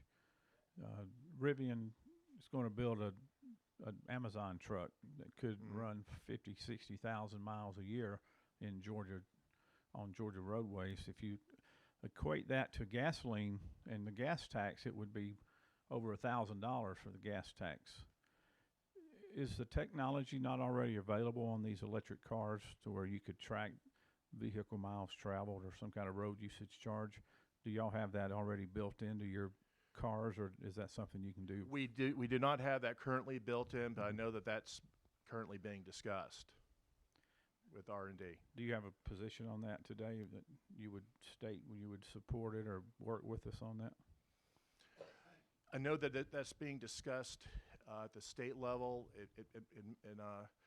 in working groups, and we're happy to have some further discussion on that. Seems like a more fair way to do it. If you're going to charge people,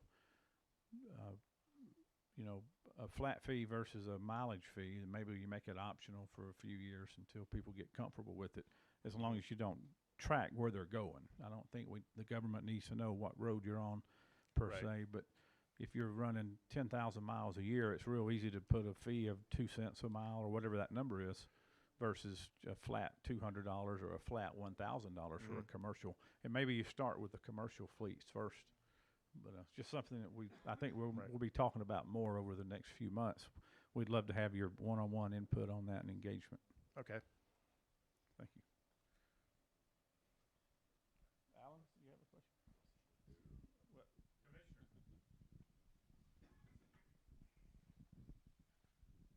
Thank you for your presentation, and thanks for the great partnership we enjoy with Kia and now with Hyundai Motor and down in Bryan County. You have us busy at Georgia DOT providing infrastructure, so glad to be a part.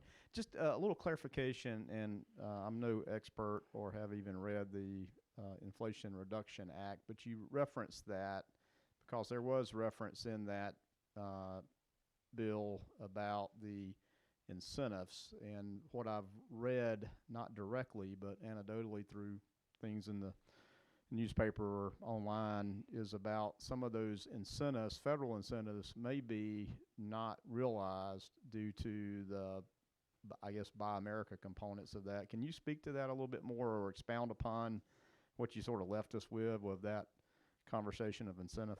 Well, as you know, there was the announcement for our production facility, which will come online in 2025. In the meantime, we're looking at that, at the Inflation Reduction Act and what the impact will be on our company in the near term, and there are concerns.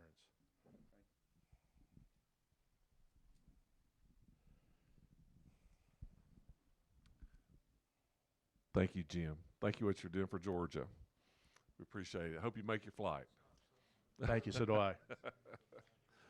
And last up, Ben Jordan, Georgia Auto Dealers Association.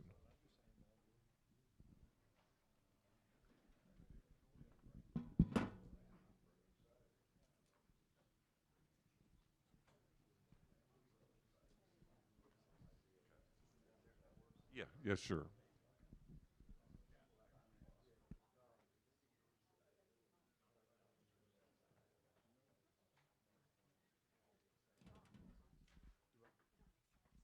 No, we have no slides.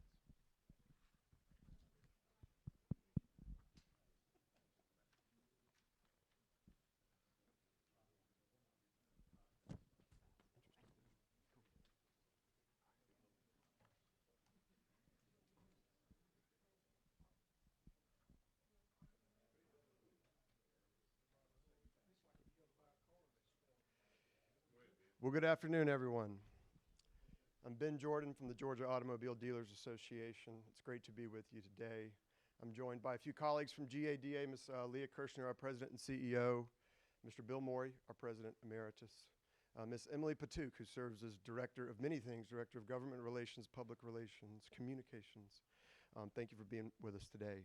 Also joined by three of our franchise dealer members, Mr. Mike Dominicone from Cadillac, from Classic Cadillac and Subaru of Atlanta, Mr. Tim Redding Jr. from Dublin Ford in Dublin, Georgia, and Mr. Jimmy Ellis from the Jim Ellis Auto Group in Metro Atlanta. If it's okay with the committee, I'll provide some very brief opening remarks. This is an important issue for us, and we want to make our points, but we also want to be very sensitive to your time, and we are the last, so we'll do our very best. I do want to start by saying thank you to the committee, to the chairman, for giving us the opportunity to speak. Thank you to Seth Milliken, everybody with Transportation Alliance, and to Aaron Alford, everybody on staff, for helping us get here today. Thank you also to our dealers, many of whom traveled a long way to be here. If you're a Georgia new car dealer, or if you're connected to a Georgia new car dealer, would you mind just raising your hand real quick so everybody knows how many of y'all showed up? Thank you.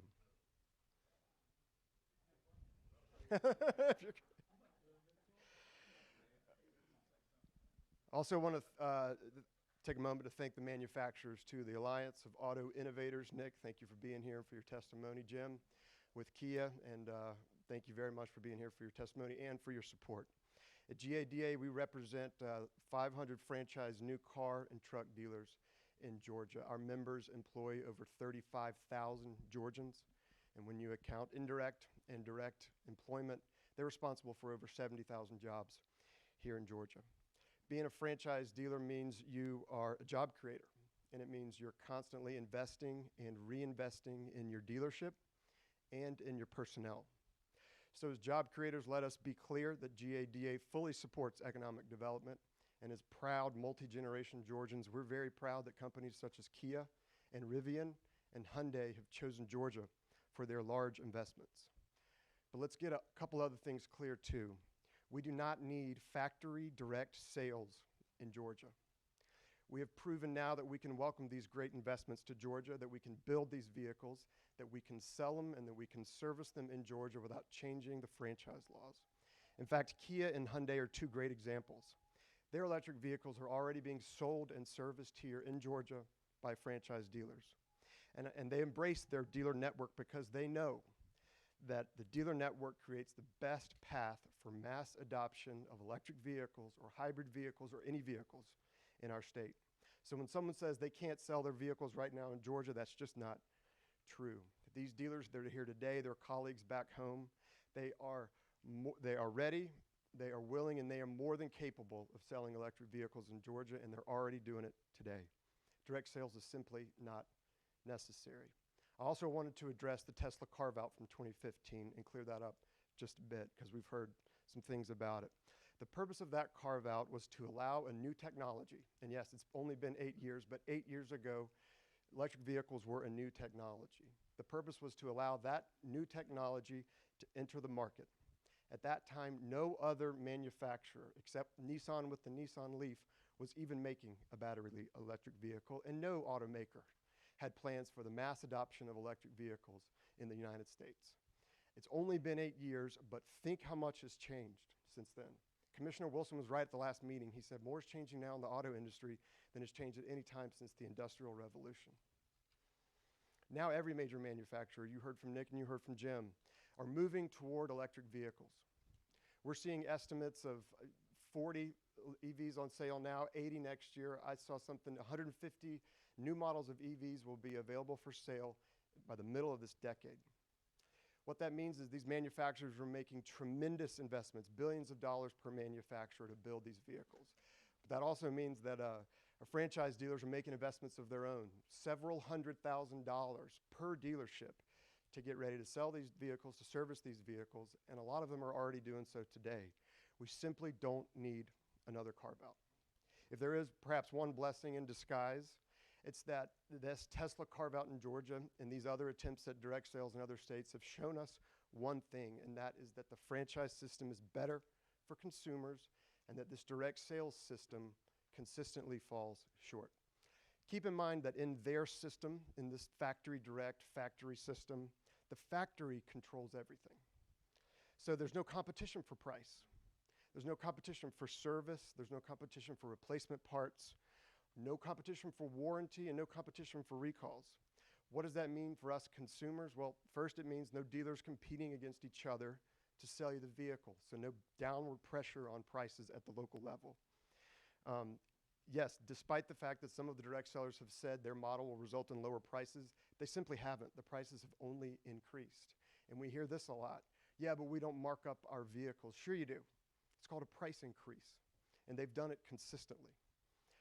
What about service and repair? We get that question a lot, and this really is where the direct sales system falls short, in my opinion. Their struggles with service and customer service after the sale are well documented. A simple internet research journey will reveal all kinds of issues, things like long wait times, inconvenient locations for service, expensive repairs, difficulty with collision repairs, very frustrated consumers. Why, might you ask, why do the direct sales models, why do they struggle so mightily with service? And it's really about incentives, like in anything. In their system, the factory controls everything. So there's no intra-brand competition, no Tesla dealers competing against each other locally. Without that competition, there's no incentives to improve. So they simply don't, and they won't partner with franchise dealers to build out a nationwide network of repair facilities. So what's left are far fewer repair facilities and worse customer service. That's what the direct sales experiment has shown us. Worse customer service, far fewer repair facilities, higher prices, and little to no access in smaller markets or in rural Georgia.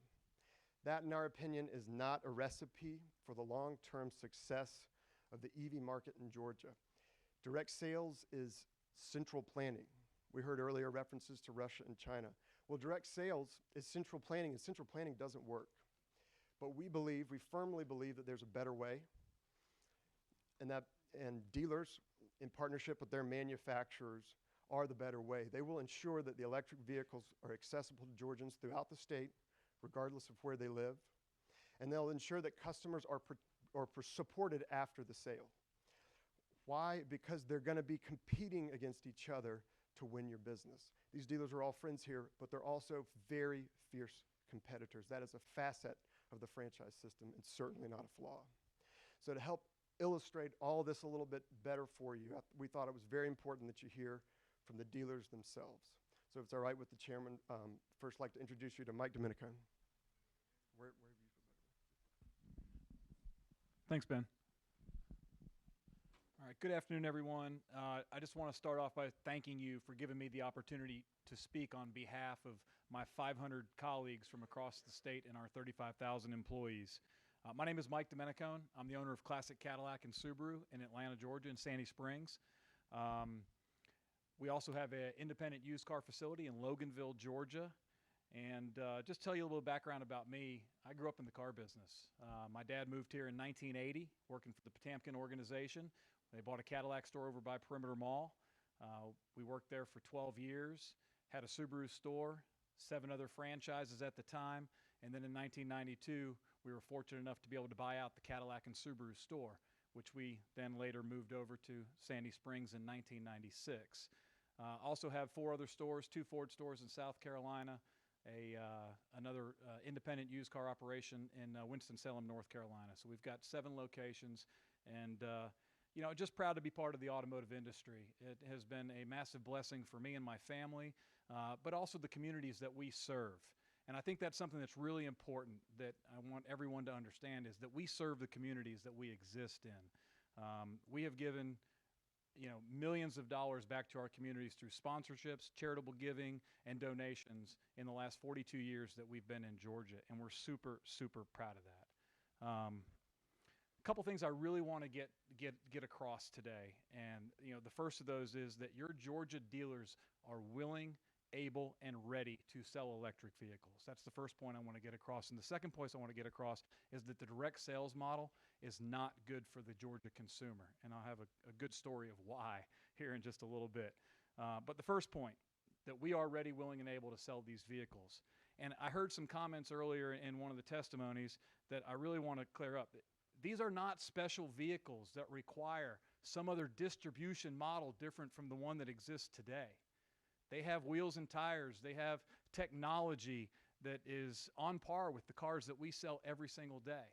There is no difference between these vehicles and the ones that we're selling and delivering today. We do business on our customers' terms every day. If a customer wants to buy a car from our dealership and they want to do it over the internet and they don't ever want to step foot in my facility, they can do that. If they want to spend half of their sales price online and jump off and come visit us, we'll be there to take care of them. If they don't want to put their hands on a keyboard, they don't have to. They can come straight to the store and touch and smell and feel a car before they spend $40, $50, $60, $70, sometimes a couple $100,000 for a car. Still a lot of people want to touch it before they buy it. It does exist, I promise. This is not new to us. I've been selling cars in the state. I've been selling electric vehicles in the state of Georgia since 2011. So I'm an original Fisker dealer. We'll have more on Fisker in just a minute. So we've been doing this for a long time. My good friend Bo Scott, I see him over there, up there in the top row. Bo Scott is the owner of Regal Nissan in Roswell, Georgia. Bo has sold thousands of Nissan Leafs and has been servicing those customers for well in excess of 10 years. This is not new to us. We do this every single day. You know, another point that I want to make too is that most OEMs are distributing and selling their current electric vehicles through their existing dealer body now. And if they're not doing it today, they will be doing it in the very near future. I mentioned earlier that I'm a Cadillac dealer and I'm a Subaru dealer in the state of Georgia. Subaru has their very first all-electric car coming out sometime between now and the end of the year. It's called the Solterra, and we are ready to sell and service the Solterra. Cadillac has their first electric vehicle coming out. It's due out any day now. It's called the Lyriq. And I'll speak a little bit more about Cadillac because by the year 2030, Cadillac intends to be a full electric manufacturer only. They will no longer bring any new ICE vehicles to market. So by 2030, that's just 8 years from now, Cadillac will be 100% electric. So you can bet that we are ready to sell electric Cadillacs. So we did a lot to get ready for this. And I want to share some of those things with you. The first thing we had to do was invest in our facilities. So we had to bring additional power in from the street just to have enough power to be able to take care of all of this electric world that is staring us in the eyes. We had to buy an entire charging network for our dealerships. We have chargers for customers. We have chargers for our sales operation. We have chargers for our service operation. So, you know, that could be parlayed into a lot of different things. We are happy to become part of the charging solution that is going to be needed across the state of Georgia, particularly rural Georgia, because our chargers work on all cars, not just Teslas, not just Nissans. They work on all cars. And we would certainly welcome the opportunity to be able to be part of that solution for the charging network for the state of Georgia as well. We've bought a lot of equipment, special tools, lifts, forklifts. We've invested in training for all of our people, technician training, sales personnel training, safety training. We've spent a lot of money. And just to give you an example, in 2022 alone, I have spent $350,000 just on one campus to be ready to sell electric vehicles. And we will continue to make the investments needed as we go forward. We are fully committed to selling electric vehicles and servicing electric vehicles and taking care of Georgia's consumers. And I think a really important comment here too is that we're doing all this with private capital. We're not doing this with any government funds whatsoever. All of this comes out of our own pockets. So I mentioned earlier that I was a Fisker dealer. So Fisker was a manufacturer that came out and they built a $130,000 hybrid electric car. I became a Fisker dealer in 2008. We started delivering those cars in 2011. We were taking orders. From 2011 to 2012, I delivered 60 Fiskers. It was a gorgeous car, absolutely beautiful. Only problem was, in November of 2013, Fisker filed for bankruptcy. So I have 60 customers that purchased a $130,000 car with a 4-year, 50,000-mile warranty with no manufacturer to stand behind. But you see, these were my customers. They weren't Fisker's customers. I was Fisker's customer. So they had somewhere to go. They trusted me. They put their faith in me when I sold them that car. And I stood behind that warranty. And for the next several years, I spent several $100,000 out of my own pocket taking care of those customers.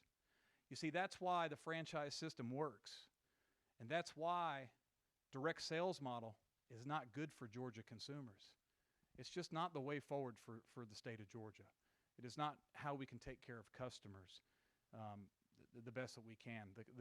The system we have today is the right system for this state. What would happen if those customers bought that car direct from the manufacturer? Think about it. They'd be sitting there with a Fisker in their driveway that needed a brand new battery to the tune of $15,000 with nowhere to go. They'd have a Fisker sitting there with a bad electric motor on one of the wheels. By the way, I never knew one of those to break. They seem to break in twos. And they were about $8,000 a piece. Well, I was there to take care of those people. What would happen if they were left to the manufacturer to take care of them? They'd have a $130,000 car sitting in their driveway that wouldn't work and nowhere to go. It's not the way forward for the state of Georgia. Something else that we need to talk about too is all of the electric car manufacturers that are out there trying to bring a car to market today. It is my understanding that there are more than 100 electric car startups trying to come to market today. There will be winners and there will be losers. There absolutely will be. You see, headlines every single day. You see headlines of some of the bigger ones, the bigger players that are out there today, headlines coming out that say they need more capital due to the price increase in batteries. They're not sustainable with the current cash flow and capital that they have today. They need to raise more venture capitalist dollars. You see other headlines out there about people that ordered a car and they got a price increase, and the letter they got sent home was, here's the new price, either pay it or forego your order that you've been waiting years for this car, right?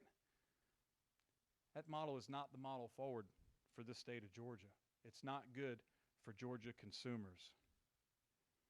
I'm in the business of selling and servicing cars. It's what I do. But it's really not actually what I do. I'm actually in the business of taking care of customers. The conduit is selling and servicing cars, but all I really do is take care of customers. That's what I do for a living. If I do a poor job of taking care of a customer, that customer has a choice. They can pick up the phone. They can drive across town and go see my buddy Jimmy Ellis. They can go buy a car somewhere else. And if I do a poor enough job for a long time, I'm probably going to go out of business. Probably not going to make it. If a manufacturer does a poor job or they don't take care of a customer, they go out of business. What choice does a customer have then?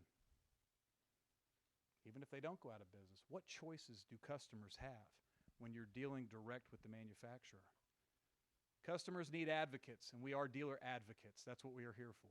There are times when they need an advocate on their behalf.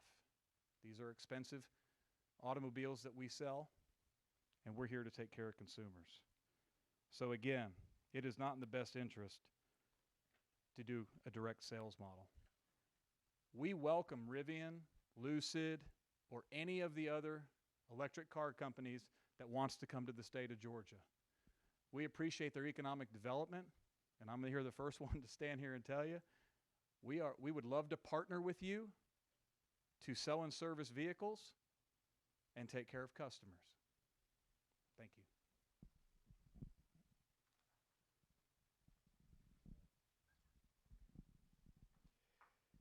Next up is Tim Redding from Dublin Ford. Thank you.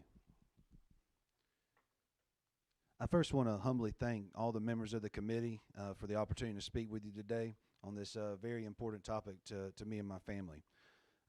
Your leadership isn't taken for granted, and I want you to know that your willingness to listen to us warrants a great deal of respect. As he said, my name's Tim Redding Jr. I'm a second-generation Ford and Lincoln dealer. My father purchased our family's first dealership in 1991. We currently own and operate 3 dealerships in Metter, Swainsboro, and Dublin, Georgia. The average income, or average household income rather, for our rural communities where we operate is $44,000. In great contrast, the average income of our 68 employees is $89,000. So I feel like I multiply that by the 495 dealers around, and you could see the difference there. My main issue is without the franchise system, most of our employees and your constituents would have to move far, far away from the places that they call home to be able to find similar paying jobs to take care of their family. And when you increase that across the whole state with all the dealers, that's a lot of displaced workers. And with that in mind, it makes me ask the question, why would the demands of so few be granted if doing so would result in the demise of so many others? I do want to be perfectly clear that I'm very proud to be a Ford and Lincoln dealer. It's actually been my life's professional pursuit to become one. So to get to this place in my life has been tremendous. But I also must say that I've never been to a local event through my career, or even as a child, where there was a major manufacturer listed as a sponsor. It's always a franchisee. It's the franchises that are putting in the money to keep the communities financially strong, while also providing much needed, high paying quality jobs. Even in economic challenging times when the manufacturers seem to be laying off folks in droves. And I want you to know that I'm very proud of all the manufacturers that are here speaking on my behalf too. But I have to make the example of the Great Recession.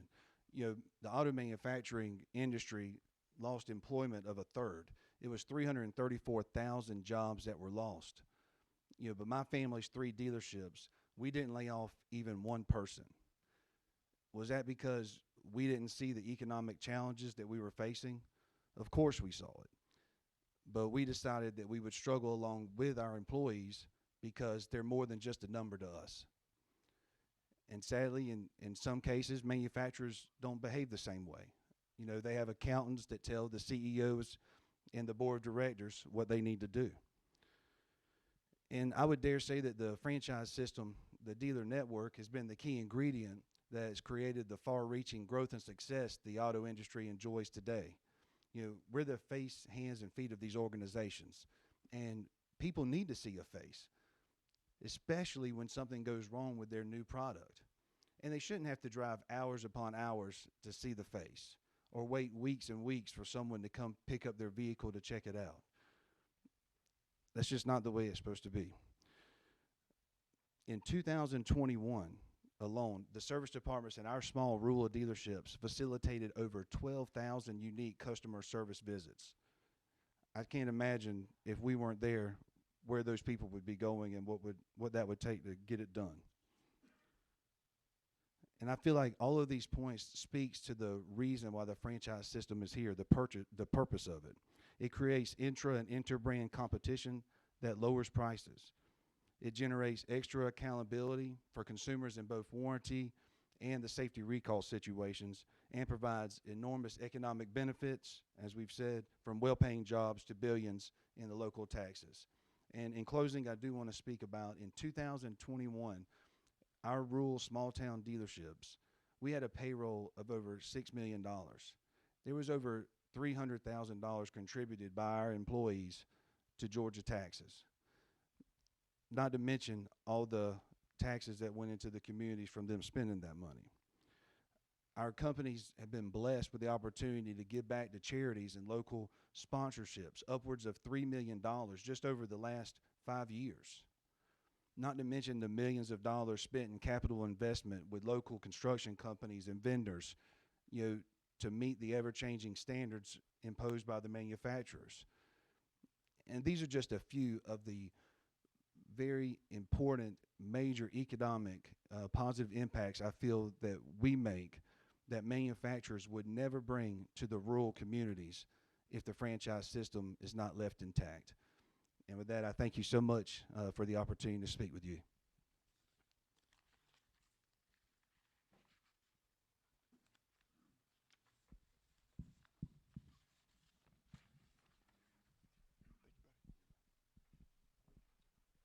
Last and certainly not least, Mr. Jimmy Ellis from the Jim Ellis Auto Group. Thank you, Ben.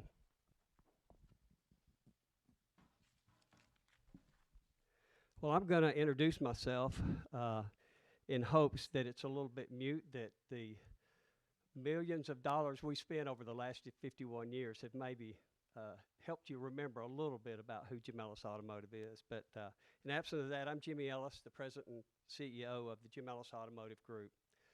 My mom and dad started our company in 1971 with $25,000 that they scraped together, with mom hawking her retirement at Georgia Tech and dad selling everything he had except us kids to scrape up $25,000, got a loan from the bank, and a fine gentleman named Neil Chrisman who backed him up as an investor. Went in business with a Volkswagen store in Chamblee in 1971.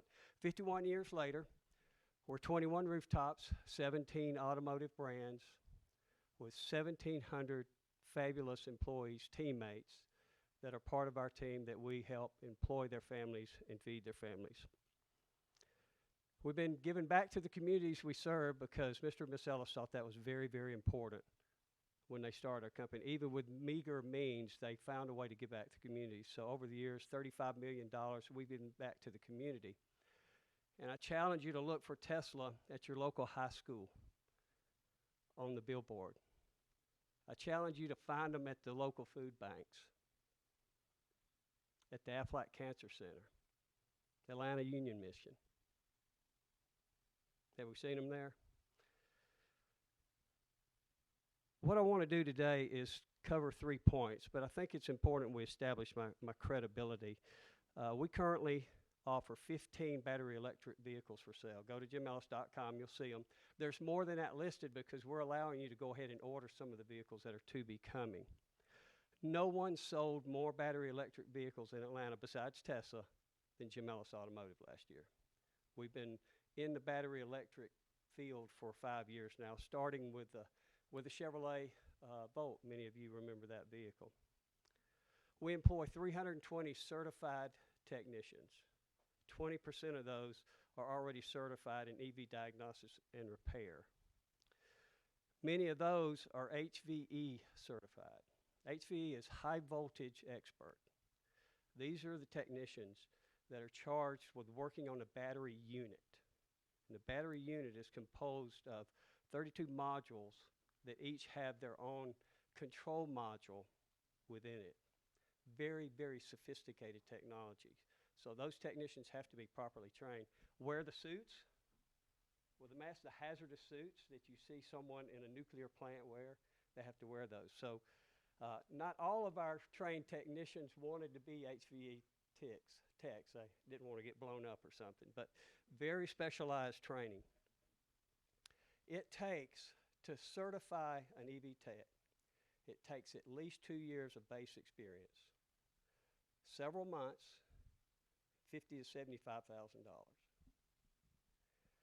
You know where Tesla, just as a side note, you know where they got their techs from years ago when they started up? The franchise network that has certified trained techs. Just a note I thought was interesting. We have today 96 level 1, 2, and 3 charging stations already deployed throughout Atlanta. We have, as I mentioned, 21 rooftops, and we have EV charging structure scattered around the city with a footprint that's already in place to serve our EV clients. That's a value to them. But there's cost to that. We'll have 72 more by the end of next year, over $3 million investment just in charging stations. If you look at a 350 kilowatt fast charge station that Porsche is requiring of all their dealers, is $400,000. But good news is you can pull in, and within 20 minutes you can go from 20% to 100. Of course, if you have a Taycan or one of those vehicles that has the big pipe that allows the charge to go in there quicker. It's a really, really high cost, and this is already in place, and it's already growing. The point I'm trying to make here is that when we talk about building out this EV ecosystem, Jim Ellis is a representation of what's going on all around the state and the investments that's already being made in this very, very critical and expensive ecosystem. Of course, I'm not in favor of direct sales. I'm going to make 3 points why. One is that direct sales does not have multiple layers of consumer protection and guarantees. I'll talk about that. The second thing that's real important is customer advocacy.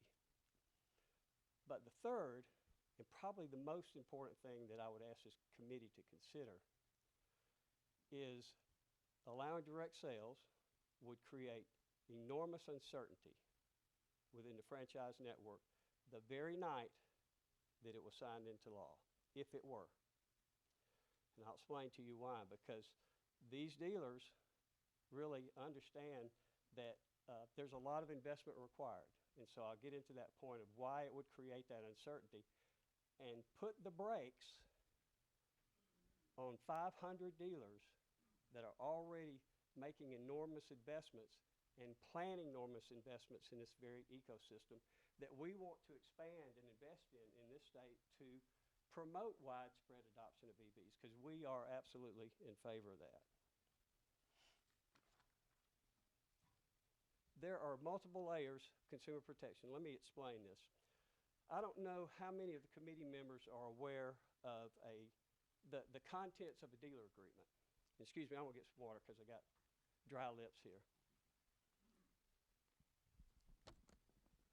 I know our friend from the Alliance is very aware of what a dealer agreement or the tenets of a dealer agreement are. Excuse me just a minute, my mouth is real dry.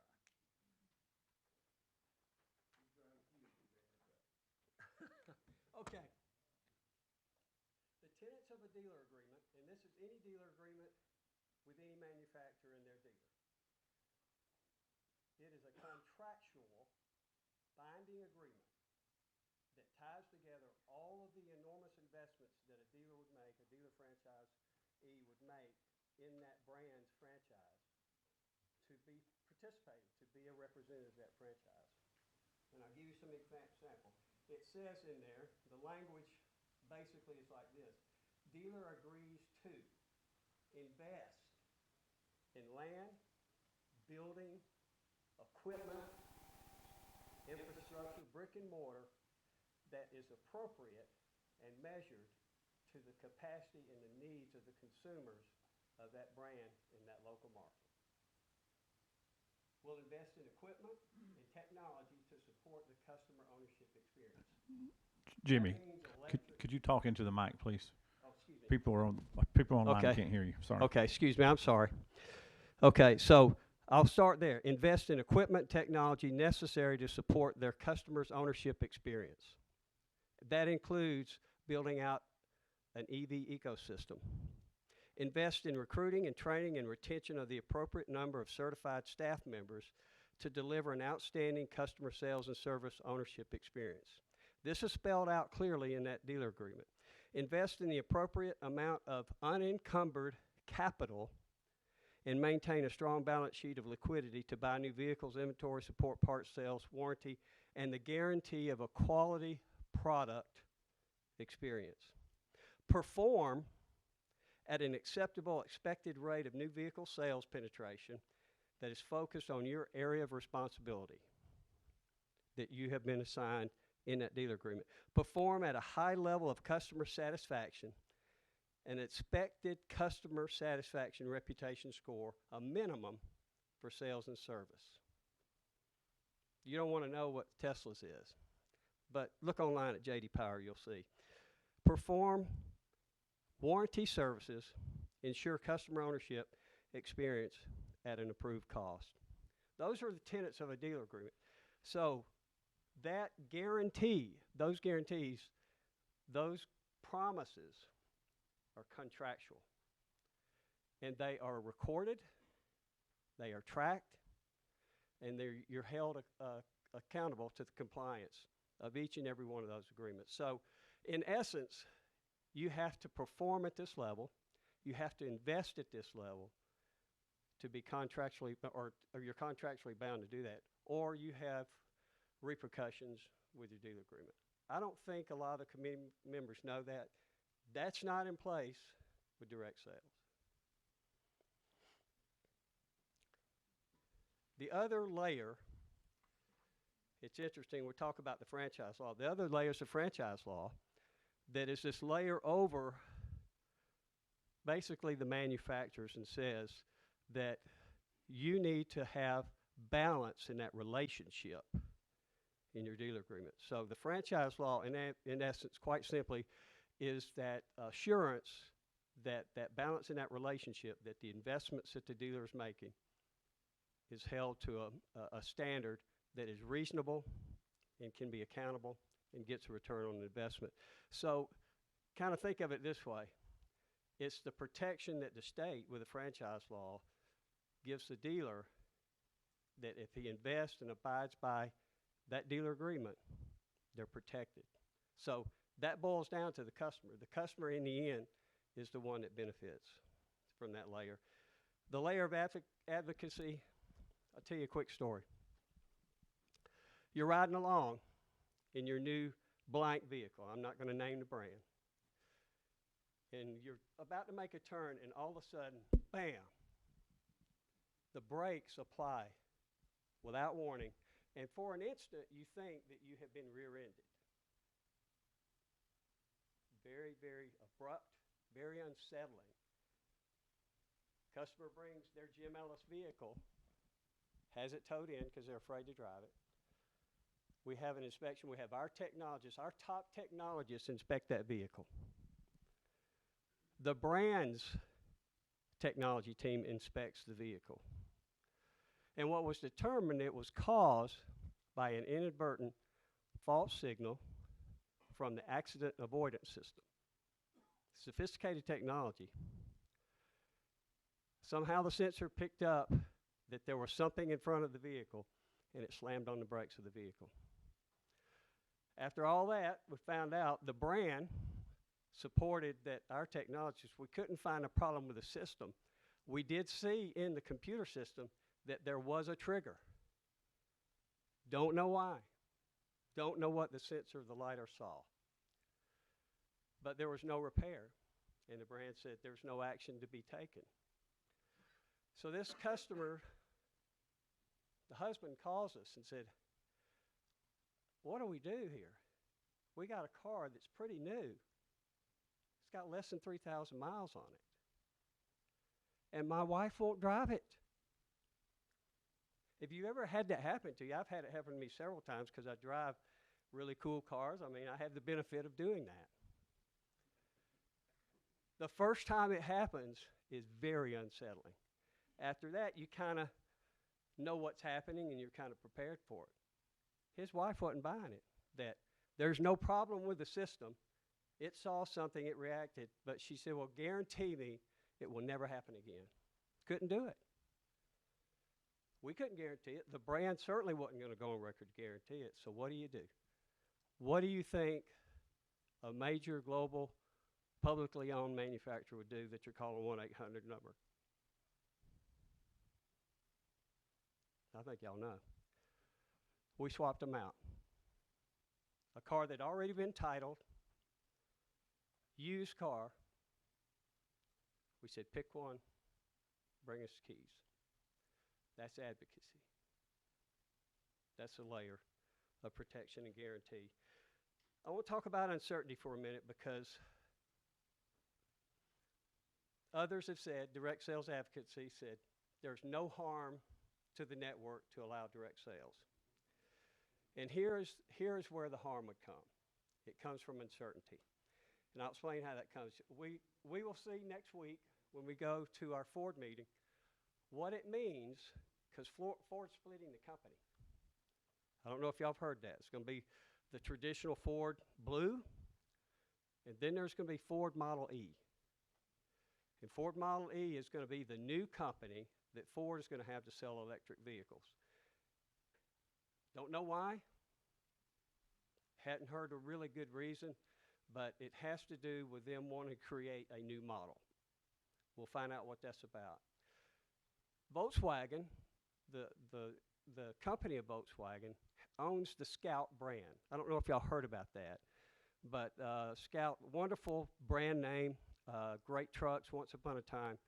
So Volkswagen dealers have been begging for a truck for years, for decades. So we asked, okay, what are we going to do with Scout? Because we know you're going to build a Scout and you're going to bring it to the country. That's undetermined. We don't know.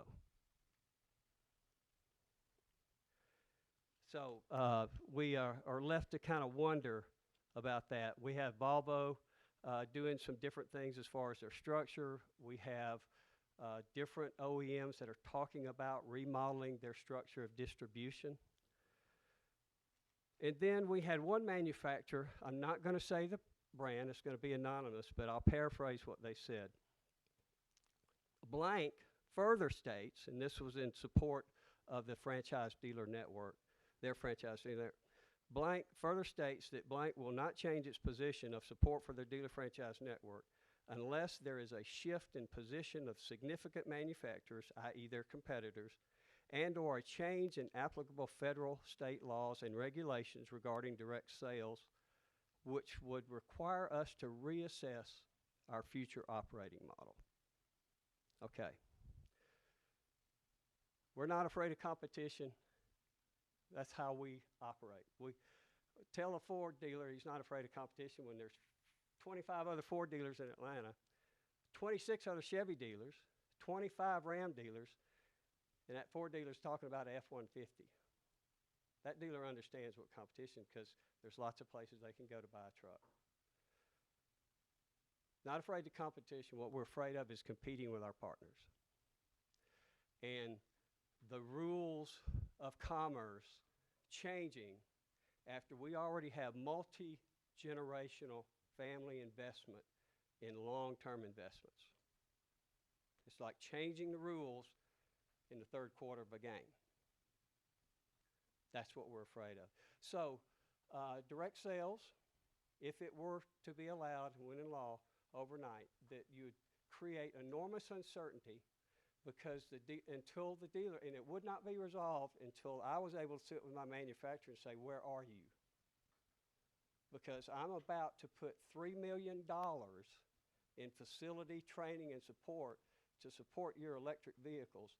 And if you're going to branch those off because direct sales in Georgia allows it, I need to know that now. Y'all understand that? As a businessman, if you understand that, then you'll understand why overnight there'd be enormous uncertainty. And it would not be resolved until those questions were answered by their partners. What does uncertainty do to any business and industry? Puts the brakes on.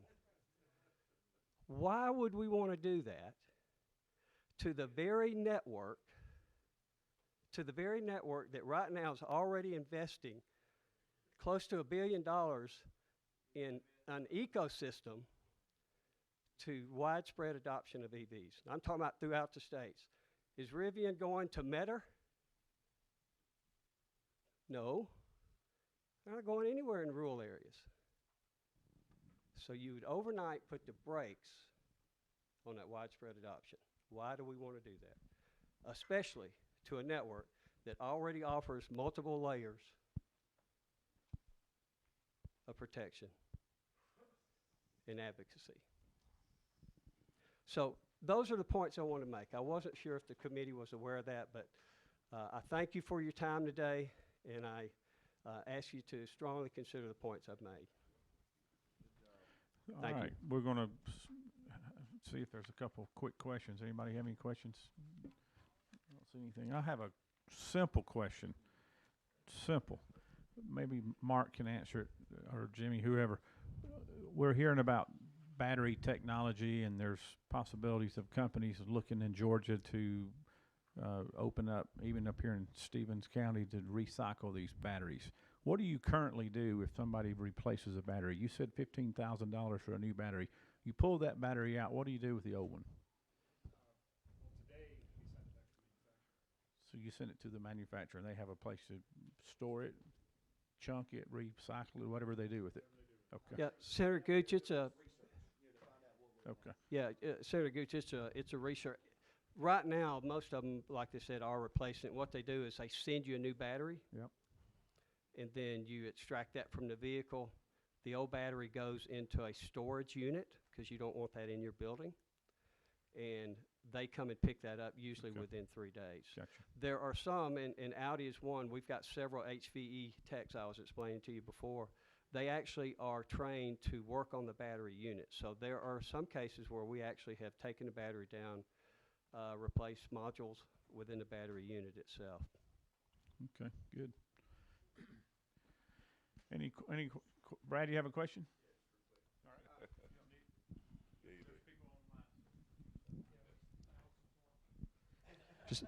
Just real quick, either Ben or you can answer.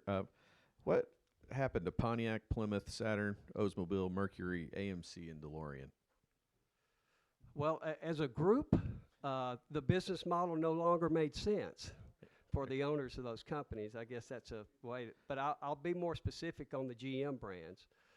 You had something called the financial collapse that happened in 08, and they had bankruptcy they went into in 09, so they had to decide what stayed and what went, and so a lot of those brands. So who supported those supported those car owners when they went out of business? We were here, so we still were there servicing the vehicles. Now, I will say this, GM did pay for the warranty service on those vehicles that were still in there, but there was no dealer network, so there were certain dealers that held their hand up and were assigned to service those vehicles. That's all I got. Thanks.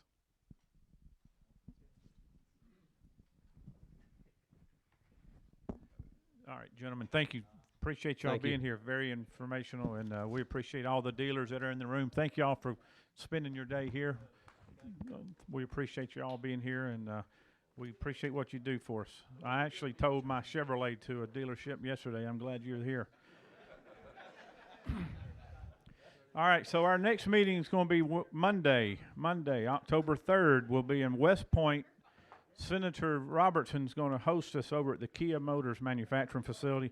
Now, we're going to have another full day of fun-filled action.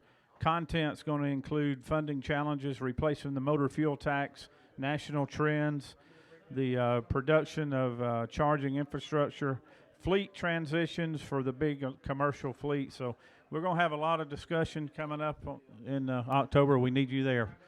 Rick Jaspers, you have any final comments? Surely want to always thank Seth Milliken and Madison for all the organization they do, committee members. You can't ask any more. And Erin from Senator Gooch's office, we sure appreciate her. Y'all drive safe going home. Thank you for your time today.